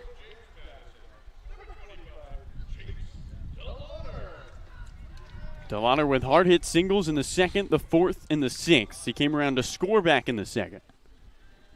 Cox with good speed leads at first. 1 out, 2-2 game in the bottom of the 8th. Lovett deals, Cox running. DeLauder swings, pops it up down the left field line onto Route 28. No cars in danger. And the count, no balls and 1 strike. This will be Lovett's 3rd appearance on the summer, and he's done a nice job. Just only 2 innings, not much work at all. 3 strikeouts over a walk. Has not allowed an earned run yet, so he's done a good job so far in just 2 innings of work, making his 3rd appearance of the summer. Cox, another healthy lead at first. Here comes an 0-1. DeLauder watches a breaking ball drop in for a strike.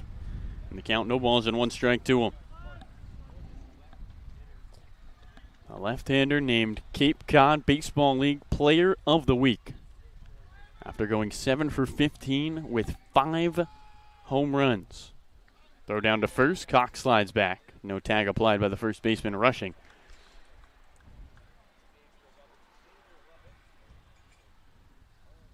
The wind has died down slightly.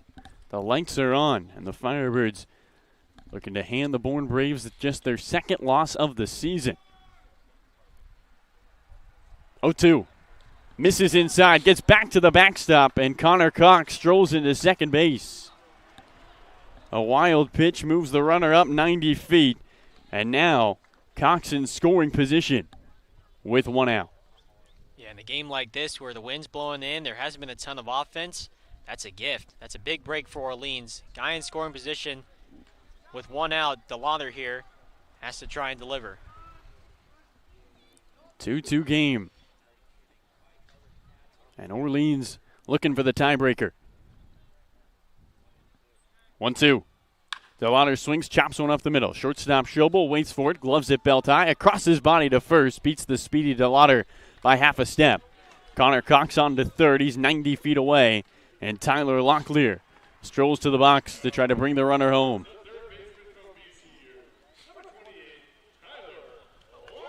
Locklear struck out twice, looking on full counts in the 2nd and the 4th. Rounded out to short, back in the 6th. Right-handed batter looks towards the right-handed pitcher, Xavier Lovett. Opening offering. Strike on the outside. And the count, no balls and 1 strike. Orleans with a run in the 2nd, a run in the 5th. Bourne with 2 in the 4th. And a Firebirds team looking to get back on track. Trying to get a big run in the bottom of the 8th. 0-1. Locklear swings and grounds 1 foul down the left baseline. And the count, no balls, 2 strikes.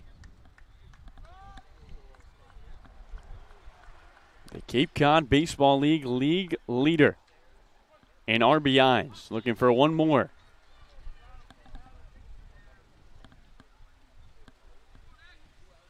Oh, 2.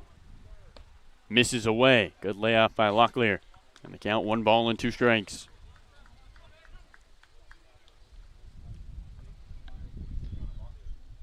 Xavier Lovett, reportedly in the transfer portal. Not draft eligible this year, but looking for a program where he can make an impact next year. 1-2 to Locklear. And he fouls one straight back. He'll wait another 1-2 pitch. That one clocked at 94. Off the right hand of Xavier Lovett. It's been a windy game and a lot of small ball here at Eldridge Park. Orleans taking advantage of a couple first and third plays and some nice base running. And they bring Connor Cox home from third. 1-2. Way up his stairs. And the count, 2 balls, 2 strikes to Tyler Locklear. If anyone's due for a go-ahead RBI, I think Tyler Locklear is the man to do it. A couple of tough calls on the outside corner. 2 strikeouts looking, and then a bounce out to short. Cox with a large lead at third. 2-2. Locklear swings and drives one right at the third baseman, Agnes, and that will do it. A hard hit ball from Tyler Locklear, but it's right to a Bourne Braves uniform. And we will head to the 9th inning, even at 2. Let's go to our sideline reporter, Noah Searson. Noah, take it away. Yeah, appreciate it, Carlos. So we had a trivia question back after the 3rd inning. And the question, for those who didn't remember, it was which Marcano twin, David or Julio, is older. We got that one from the training staff. Brain Trust came in clutch with that question right there. And we also asked for how much time between, whoever was older. Somebody got it immediately. That somebody is Guy Tunnicliffe. 5 minutes. That's how much older David is than Julio. And, Guy, you did a stellar job with this one. Got it automatically. We didn't even get it up on our Twitter before you got the answer. So thanks to listening to the broadcast. And great job. I don't know if you knew that beforehand or maybe Carlo tipped you. But great answer on that one. We'll have another trivia question for the next home game. But we got a great game going on right here. 2-2 ball game. 2 of the best teams in the Cape right now playing against each other. So I toss it back to Carlo for the conclusion of this one.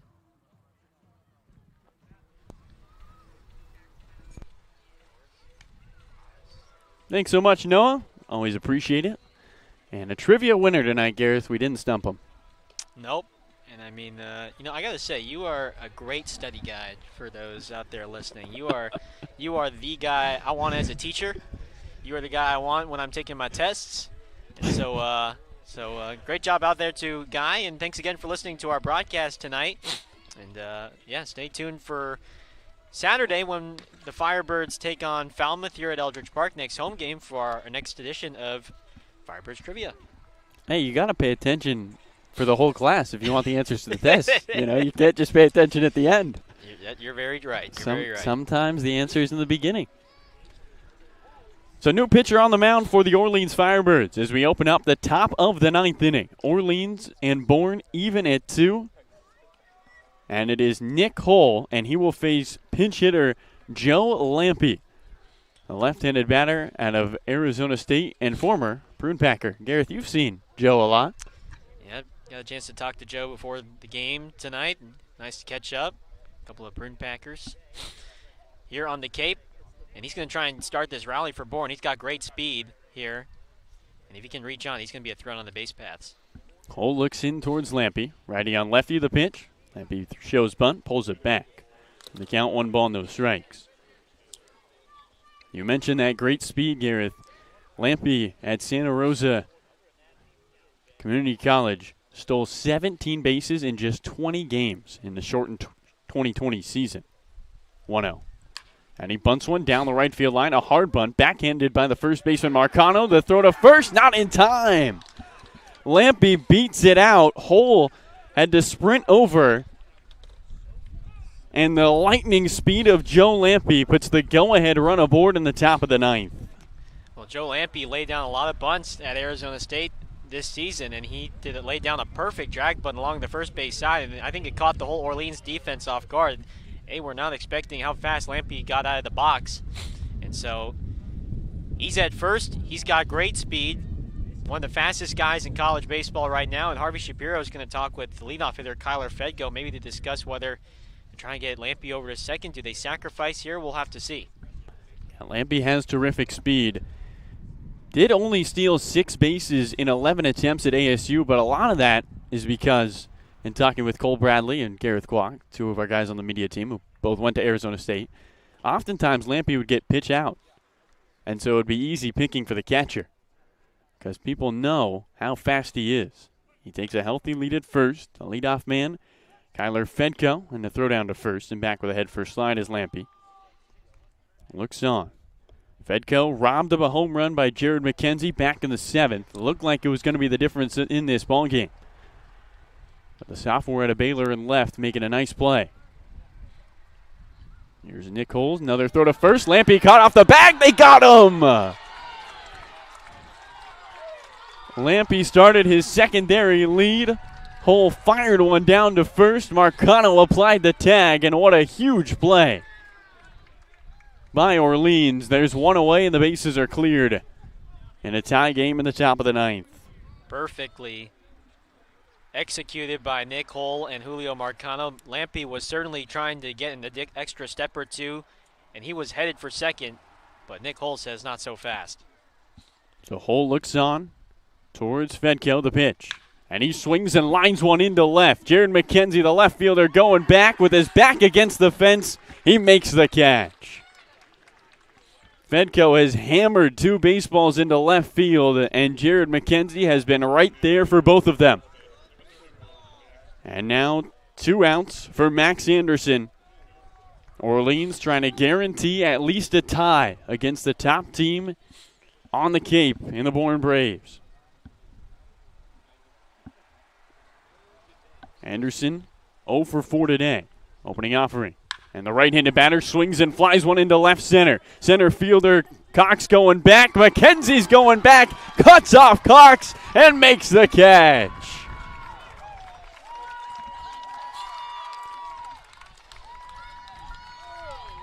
Orleans fans exhale at Eldridge Park as the Bourne Braves send 2 balls for a ride into the strong wind at Eldridge, and they end up in the glove of Jared McKenzie.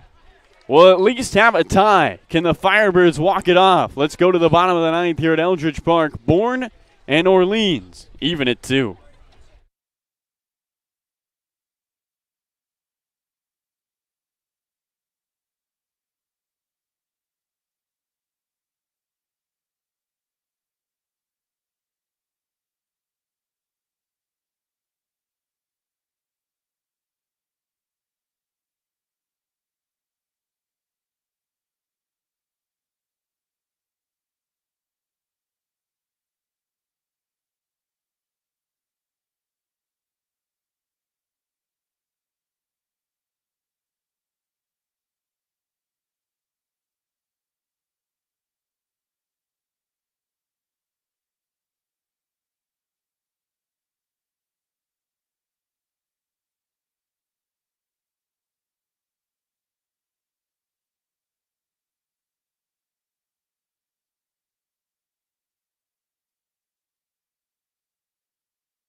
All right,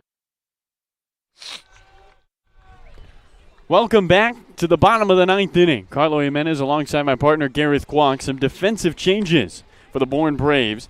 Fedko has moved to left, Lampy in the ballgame in center. Goodwin moved from second to short, and Wimmer from left to second base. New pitcher on the mound for the Bourne Braves.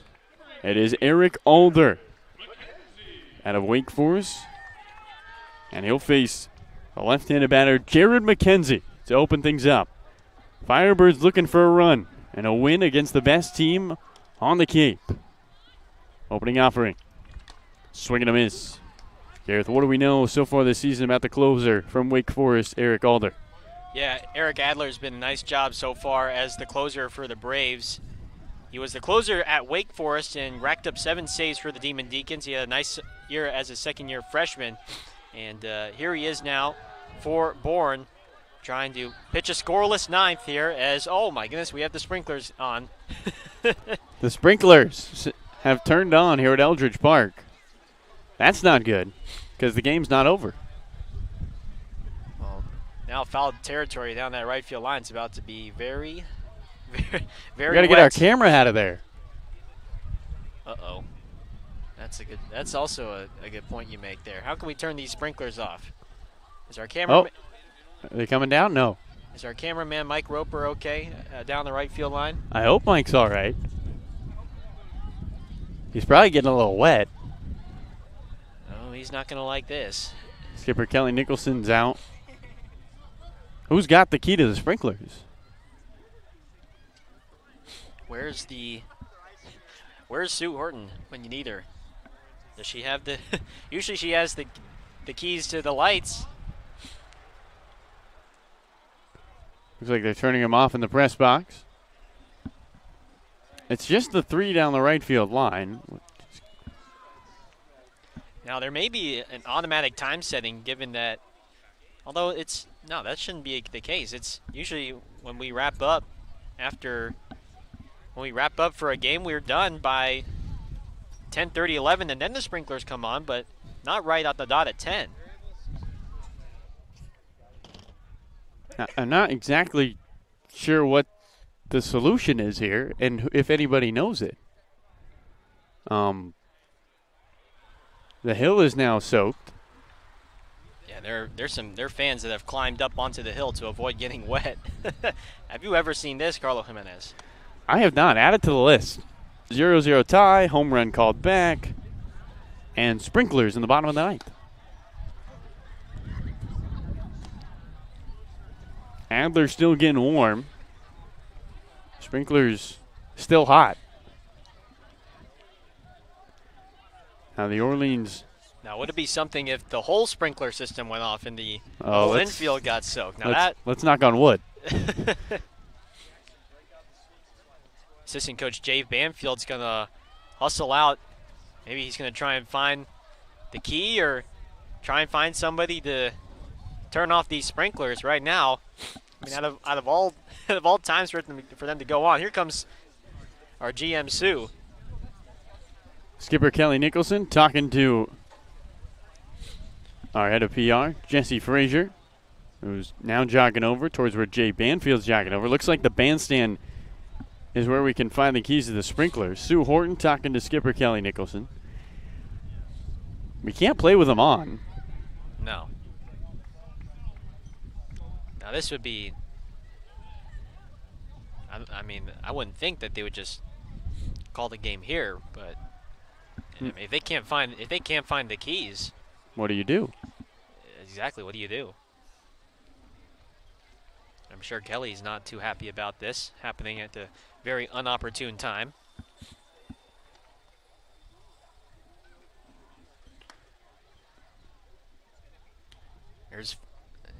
Is there 4 sprinklers going on? I see 1, 2, 3, and there's 4 down that right field line. 4, and we don't need another. 2-2 game, bottom of the 9th. No ball is 1 strike. Maybe they're... Oh, they're going to cover him with buckets. Ingenuity at Eldridge Park. Look at that. Well, It's a temporary fix. Look at this. If we can. That's one way to fix the problem. Not only do these Firebirds play great baseball, they know how to find solutions to problems. Well, right now, you can't see it right now on our camera view, but there's at least 4 or 5 Firebirds right now with buckets, and they're just sitting on the bucket covering up the sprinkler along the right field foul line. And so right now there's no sprinklers going on, although they probably have to sit on those buckets for the remainder of the game so that those sprinklers don't keep spraying up onto the field, although that portion of the field is going to be soaked, Carlo.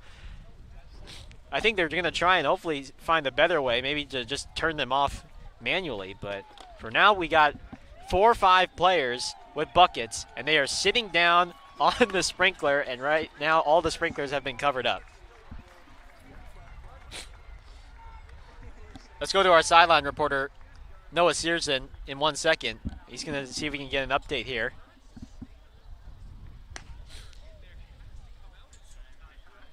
Have you ever seen this?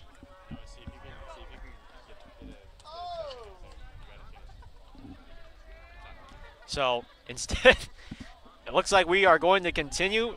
There are 4 or 5 players right now trying to see who they are along the right field line. All right, so guys, I'm down the right field line right now. Sprinklers went on, and they weren't going off. This usually happens after the game. It sounds like it was a 10 p.m. timer, and we weren't able to shut them off. So what's the solution? We've got interns and players that are quite literally sitting on buckets to hold the water in. The sprinklers are still on, but we've got Cozy Baby holding up one. We got Garrett Guillemette. I believe that's Nick Wallerstadt, literally pitched in this game, sitting on a bucket to keep this water in. This is what we are doing to make sure we can play the finale of this game. Bottom of the 9th. If this doesn't start the rally, I really don't know what will, guys. A 1-2 to McKenzie, and he swings and fouls one straight back. Great insight by our sideline reporter, Noah Searson. Nick Wallerstedt, he goes 2 2/3, gives up 2 hits, strikes out 4, and then sits on a bucket. He's having an all-around night. He's a man of many hats on this team, right? McKenzie looks towards Adler. Orleans looking to walk things off against the 9-1-2 Bourne Braves. Stepping off is Adler.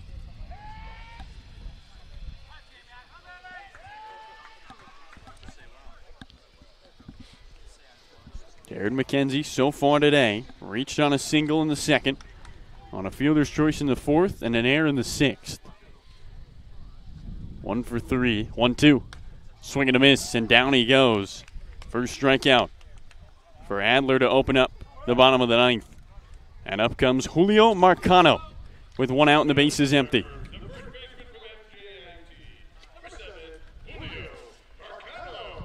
Julio for the first time since playing at NJIT, playing with his brother, David Marcano, who the Firebirds hope comes up. And that would be a good sign in the 9 spot. 1 out, bottom of the 9th, 2-2. First pitch to the righty. Strike on the outside edge. Count, no balls and 1 strike. Adler's going to throw a hard fastball, mid-90s. That last one, 95, with a hard slider. He's a 2-pitch guy. Adler looks on, 0-1. Skips in the dirt, back to the backstop. The count, 1 ball, 1 strike. Julio Marcano had the first RBI of the ball game for the Firebirds.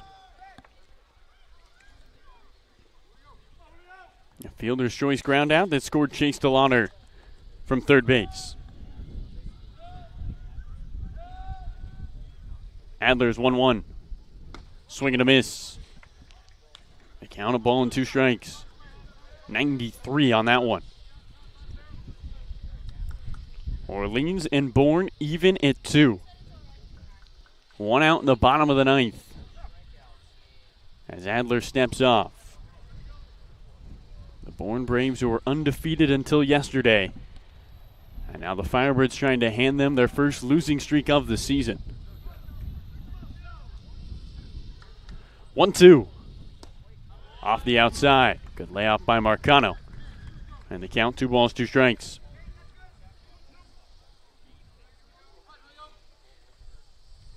Marcano taps the plate once. Bounces the bat off his right shoulder. 2-2. Swing and a miss. Back-to-back strikeouts to open up the bottom of the 9th. And it will be up to Justin McNiss with the bases empty. And remember, no extra innings. If it ends tied after 9, the game is over. So this is the last chance for Orleans here. Justin McNiss to try and keep this game going.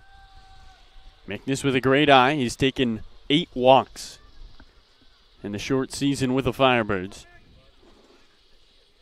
Bourne 2, Orleans 2. 2 outs, bottom of the 9th inning. The pitch on the outside for a strike. And the count, no balls and 1 strike to Justin McNiss. Bourne Braves have only tied twice this season. They've won 9 and lost just 1. McNiss trying to keep this game alive. 0-1. Swing and a miss. And Orleans down to their final strike. No balls and 2 strikes to Justin McNiss.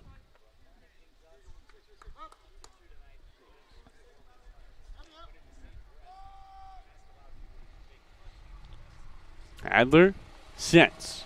0-2. Low. Strike 3. Called at the knees.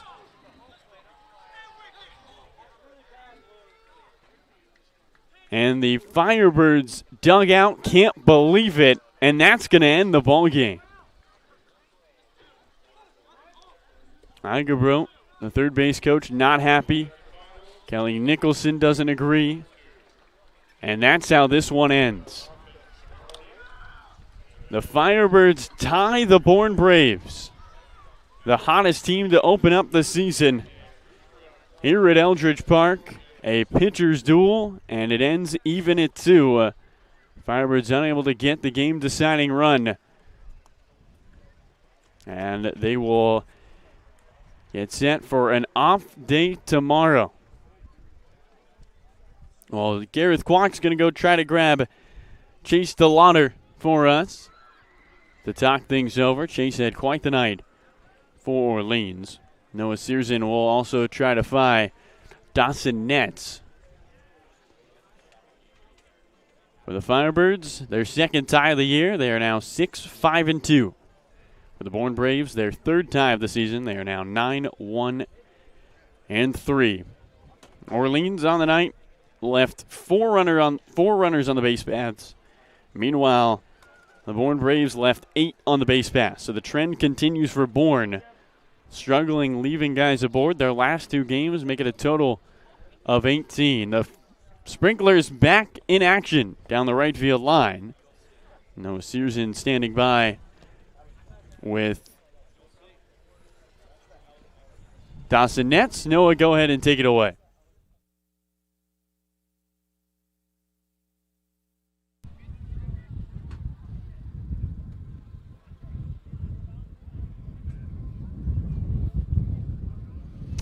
All right, appreciate it, Carlo. I'm here on the sidelines with Dawson Nets. Today's starter, not necessarily an ideal result for you guys. 2-2 tie, kind of a weird result, but you had a great start. 5 strikeouts in 3 innings pitched. You know, what do you think led to your big performance and what was not your first appearance, but your first start here in the Cape League? First of all, can't do it without any of my teammates, but it's just awesome coming out here and them letting me just kind of go out there and play my game. And like I said, I got some of the best guys playing behind me, and just all of us working together. So. Well, and it seemed like your curveball was working especially well tonight. I recall an at-bat in the 3rd inning where you went curveball, curveball, curveball, curveball. It pretty much just pummeled them with curveballs. You know, was that a pitch you were kind of knew right away that you were feeling it was going to work out? Actually, no. I started off. I couldn't feel anything for the breaker, but as it went on, it got better, and then I started flooding the bottom. That's what really helped me. And I spoke with Kelly a bit. He said you were at like a 40, 45-ish pitch count tonight, but that would maybe extend in future games. Is that something that excites you potentially going further into games as a starter? Definitely. I'm looking forward to throwing more innings and being out there as much as I can for the team. And finally, this is not related to your pitching performance, but an absolutely wacky ending for those who didn't see. The sprinklers came on in the bottom of the 9th inning, never turned off. I'm assuming that's something that you've never seen in a game. What was that like, kind of having this weird, we're going to get buckets? It was kind of the experience of sinking boat, get the buckets, get the water out. What was going through your head? Yeah, I didn't realize we were at a water park, but yeah, it was a little crazy. Got it under control and able to finish out the game. So. Well, it was definitely a weird ending to the game, but Dawson, you had a great start. Thank you so much for your time today, and we'll see you tomorrow. Guys, I know you got somebody else in the booth, Chase DeLauder, I believe, so I'll toss it to you guys. Thanks so much, Noah. Really appreciate it. Did bring Chase to the booth. Thanks for joining us. 3 for 4 today. You were named earlier today Cape League Player of the Week and continued to see the ball well. What has been the adjustment from the beginning of the year to these last couple of games for you where you've really just hit almost everything that comes your way? Honestly, just kind of like simpling it down a little bit. These are the best arms in the country, so I mean, kind of once I got my timing down, saw a lot of these guys, it started to fall into place, really. Got 3 singles today, 3 hard-hit singles. What was the focus coming into today's game? Well, with the wind the way it is today, I wasn't necessarily trying to lift the ball, but really it was just to hit the ball hard, and that's really what I think we're all trying to do, really. Yeah, a Bourne team that comes in with only 1 loss on their record, and you guys kind of put it together today. The pitching was well. You had some opportunities on the base paths. What confidence can you take away from a tie with the best team on the Cape early in the season? Really just knowing we can play with any of these teams, I think. Of course, we could have put up more runs. We had some situations we could have. A couple of nice plays on both sides. Really, I think moving forward, we can take that. We can play pretty much with any of these guys. Yeah, you guys look like, the last couple of weeks putting up all those runs and a good pitching night tonight. It has been fun to watch you guys this past couple of weeks. Thanks so much, Chase, for joining us. We will see you. Any plans for the off day before I let you go? I think me and Jared are going to go golfing. Okay. Tomorrow, yeah. Well, you'll have to let us know how you guys do when you come back. Yeah, we'll do. All right, well, have a good day tomorrow, and see you down the road. Thanks so much. Thank you. That'll do it for us and Chase DeLauder, and Gareth Kwok will join me back in the booth, and we'll wrap things up here from Eldridge Park. A 2-2 tie between the Orleans Firebirds and the Bourne Braves. As the sprinklers go off, we're actually going to go to Noah Searson down the right field line. Noah has skipper Kelly Nicholson standing by. Noah, go ahead and take it away. Well, maybe she did, but you would think Ron would set timers that did it. You would think he. Still Skip talking to somebody behind the camera. And all right, appreciate it, Carlo. So I'm standing here on the sidelines with the skip. It was a very good baseball game, but I'm going to take it all the way to the bottom of the 9th. A lot of weird happenings there. First of which I know you've been on the Cape for a while, but nope, I haven't seen okay, that's where I was going. I haven't seen sprinklers so come on. Sprinklers come on, can't get them off. First off, very innovative solution by you. What made you think of we're going to get buckets and we're going to sit on them? I don't know. I think it's that college degree from Loyola Marymount.